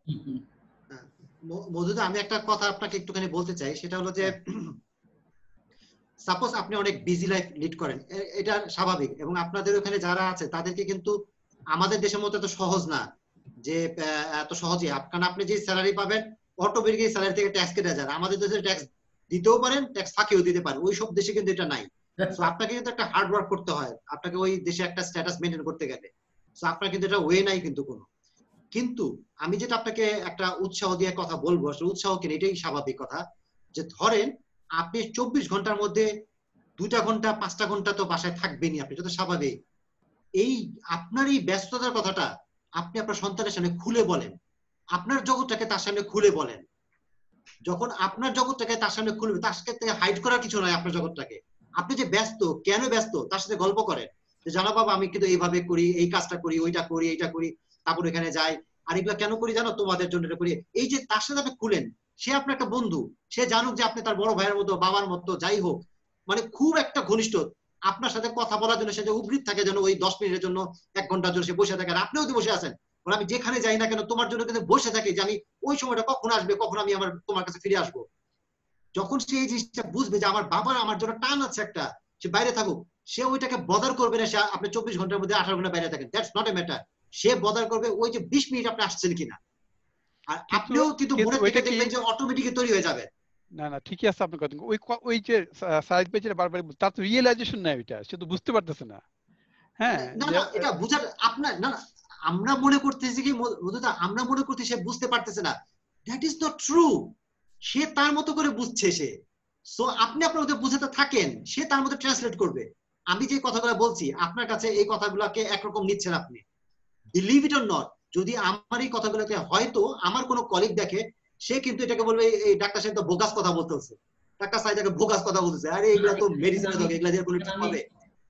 আমি একটা ছোট্ট একটা কথা বলি সাইদ ভাই, আমি যখন এমপিএইচ করি নর্থ সাউথে, যখন আমি এমপিএইচ করি, তখন আমার এমপিএইচ এ মাস্টার্স এর একটা সাবজেক্ট ছিল, মানে আমাকে থিসিস করতে বলছে যখন, তখন আমার থিসিসের সাবজেক্ট আমি চুজ করেছিলাম যে আমি স্পাইনাল কর্ড ইনজুরি ফিমেলদের সেক্সুয়ালিটি নিয়ে আমি মাস্টার্সটা থিসিসটা করব, সেক্সুয়ালিটি নিয়ে, যে তাদের বাচ্চা কিভাবে হবে, কিভাবে তারা সেক্স লাইফ লিড করবে, স্পাইনাল কর্ড ইনজুরি পেশেন্ট। তো আমার যিনি প্রফেসর ছিল, আমি বলবো না, তার সঙ্গে আরেকজন ছিলেন বাংলাদেশে খুব নাম করা একজন ব্যক্তি আমার সাথে, উনি ডাক্তার, উনিও আমার সাথে এমপিএস করছিলেন। উনারা দুজনেই আমাকে বললেন কি, আরে স্পাইনাল কর্ড ইনজুরি পেশেন্ট, এদের তো সেক্স বলে কিছুই নাই, তে আবার এর রিসার্চের কি আছে, বাদ এটা বাদ, অন্য কোনো টপিকস নাও। আমি বুঝাইতেই পারলাম না এটা one of the best topics. তো উনাদের কথার কারণে আমি শেষ পর্যন্ত আমার টপিকস কে বদলে আমি আপনার স্পাইনাল কর্ড ইনজুরি পেশেন্ট যারা আমাদের মানে পর্স ডিজিজ অর্থাৎ টিবি স্পাইন হয়, আমি সেটা নিয়ে আমি একটা রিসার্চ করলাম 50 জন নিয়ে। ইটস ওকে, আমার এমপিএইচ হয়ে গেল। ওই যে আমি যেই কাজটা অসমাপ্ত কাজ আমি রেখে দিয়েছি, নেদারল্যান্ড থেকে একজন অকুপেশনাল থেরাপিস্ট এসেছিল আমাদের সিআরপি তে কাজ করার জন্য তখন।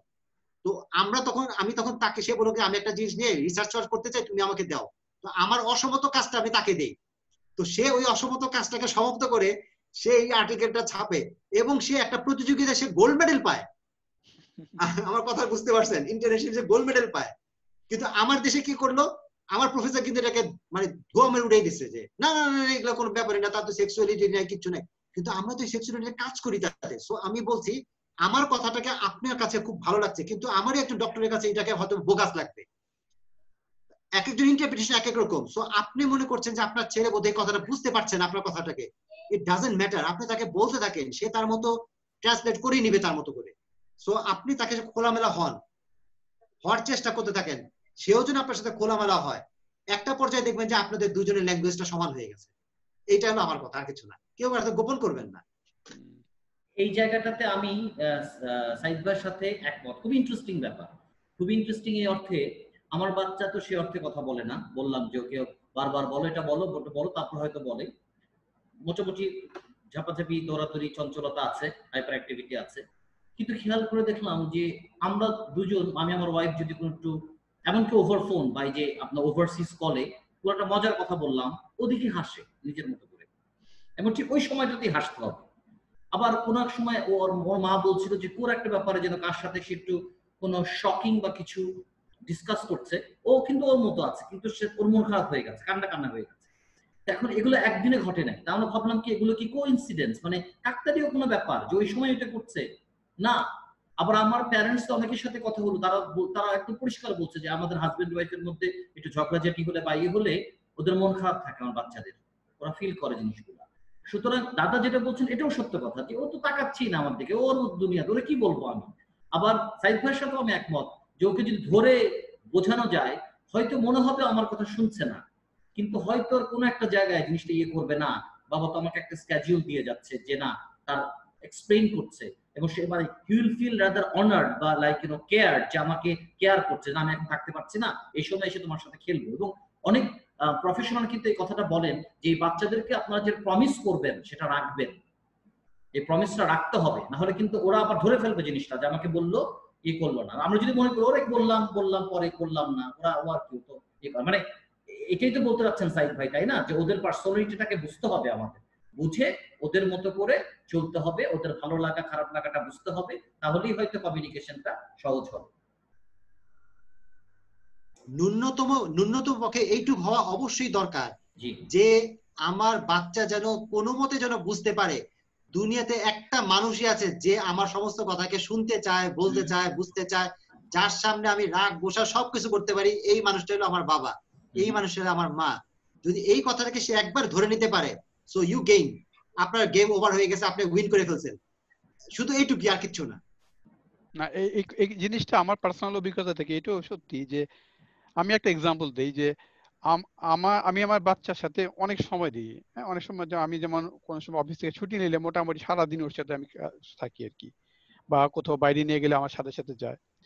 তো আরেকটা জিনিস আমি খেয়াল করছি যে কেউ যদি কোনো কারণে আমার সাথে একটু রাগ করে বা আমার বাচ্চার সাথে থাকে, সে তারে পারলে সে মানে আমাকে প্রোটেক্ট করার জন্য যা করা দরকার সে করবে, মানে বাঘের মতো তারপর ঝাঁপায় পড়বে সে, মানে এটা আমি নিজে প্র্যাকটিক্যালি দেখছি। তো basically he feels for me.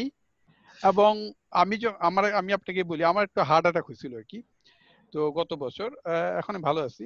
তো আমাকে মাঝে মাঝে জিজ্ঞেস করে এখন যে তুমি কোনো কিছু আমার মন খারাপ হলে is a problem in heart, মানে সে এতটা ওয়ারিড হয়, মানে সে কিন্তু বুঝতে পারতেছে না, মানে কিছু হলে সে আগে চিন্তা করে যে আমার বাবা ঠিক আছে কিনা। হ্যাঁ, তো এটা একটা সম্পর্ক তৈরি হয়ে যায় অটোমেটিক্যালি, মনে একটা সম্পর্ক তৈরি হয়েছে বাবা বা মার সাথে, এটা একটা রক্তের টান আছে। এবং এই জিনিসটা সে ভালো বলতে পারে, যেমন এটা আমি 100% শিওর আপনার কথার সাথে যে এটা হয়, এটা আমার ক্ষেত্রে হয়েছে। ধরেন আমাদের ভাই কি, আমরা যদি ধরেন ভাই আমরা কি মনে করি যে কারো বাবা মারা গেছে, আপনি বলেন যে আমার বাবা মারা গেছে, তোমার দাদা কিন্তু মারা গেছে সাপোজ, তো আমি আশা করি যে আমার ছেলেটা আমার পিঠের মধ্যে হাত দিবে এবং বলবে যে বাবা তুমি চিন্তা করো না, প্রত্যেক মানুষকে তো চলে যেতে হবে, আর প্রত্যেক মানুষই যাবে, এটাই তো নিয়ম বাবা, আমরা তো আছি ইনশাল্লাহ, আমরা দাদার জন্য দোয়া করবো, এই আপনি এটা আশা করবেন একটা ছেলের কাছ থেকে। কিন্তু যে অটিজম সে এটা বলবে না, আপনি তাকে বলছেন, সে করলো কি, মাথা ঘুরে চলে গেল। আপনি তো বললেন যে আমার ছেলেটা আসলে কিছুই বুঝলো না, ওর দাদা মারা গেল কিছুই বুঝলো না, আসলে সে কিন্তু বুঝছে, সে তার ঘরে গিয়ে নখ খুঁড়তেছে এবং নখ খুঁড়তেছে, তার চোখ দিয়ে পানি পড়তেছে না, কিন্তু সে মানে চিন্তা করতেছে আমার বাবাকে আমি কিভাবে সান্ত্বনা দিব, সে খুঁজতেছে ওইটা। কিন্তু আপনি কিন্তু ওই ঘর থেকে দেখতে পারলেন না ব্যাপারটা, আপনি খুব কষ্ট পেলেন যে আমার ছেলেটা আসলে অটিস্টিক, ও তো কিছু বুঝলো না, ওর দাদা মারা আমি বললাম আমাকে সান্ত্বনাও দিল না। আর ও কিন্তু ওই ঘরে গিয়ে নখ খুঁড়তে খুঁড়তে একটা পর্যায়ে নখ থেকে আঙ্গুল থেকে রক্ত বের করে দিছে। ও চিন্তা করতেছে আমার বাবাকে আমি কিভাবে সান্ত্বনা দেবো, আমার বাবার এত কষ্টটা আমি কিভাবে বুঝাবো, ও কিন্তু ওই ঘরে গিয়ে কাজ শুরু করে দিছে। দারুণ বলেছেন, মানে আপনি যেটা বলতে চাচ্ছেন যে আমাদের কমিউনিকেশনটা প্যারালাল হয়ে যাচ্ছে, আমরা একরকম আশা করছি, ওরা আরেক ভাবে করছে, ওদেরটা আমাদের বুঝতে হবে, মানে এইভাবে তাদের ওভারল্যাপ করা বা ওদের সাথে কানেক্ট করা সম্ভব। অনেক ধন্যবাদ সাইদ ভাই, অনেক ধন্যবাদ, আপনি বারবার আমাদেরকে সময় দিচ্ছেন এবং মানে যদিও এটা আপনারই সংগঠন, আপনাদেরই প্রতিষ্ঠান, এই মুহূর্তে বারবার আমাকে কথা বলবেন না, আমি আসলে খুবই খুশি যে আপনারা আমাকে সঙ্গে রেখেছেন, এটাতে আমি ধন্যবাদ। আমি পার্সোনালি আসলে আমাদের হসপিটাল, আমি একটা নিউরো সার্জন, আমি পার্সোনালি আমাদের হসপিটাল আসলে ডিসেবিলিটি বলতে আর কি, আমি স্পাইনাল কর্ড ইনজুরি নিয়ে বেশি কাজ করি, কারণ জানি স্পাইনাল কর্ড ইনজুরি আমাদের দেশে একটা ভিন্ন একটা মাত্রার জিনিস, আর আমাদের এখানে সেরেব্রাল পলসি একটা গ্রুপ আছে, সেটাও আমার দেখতে হয়।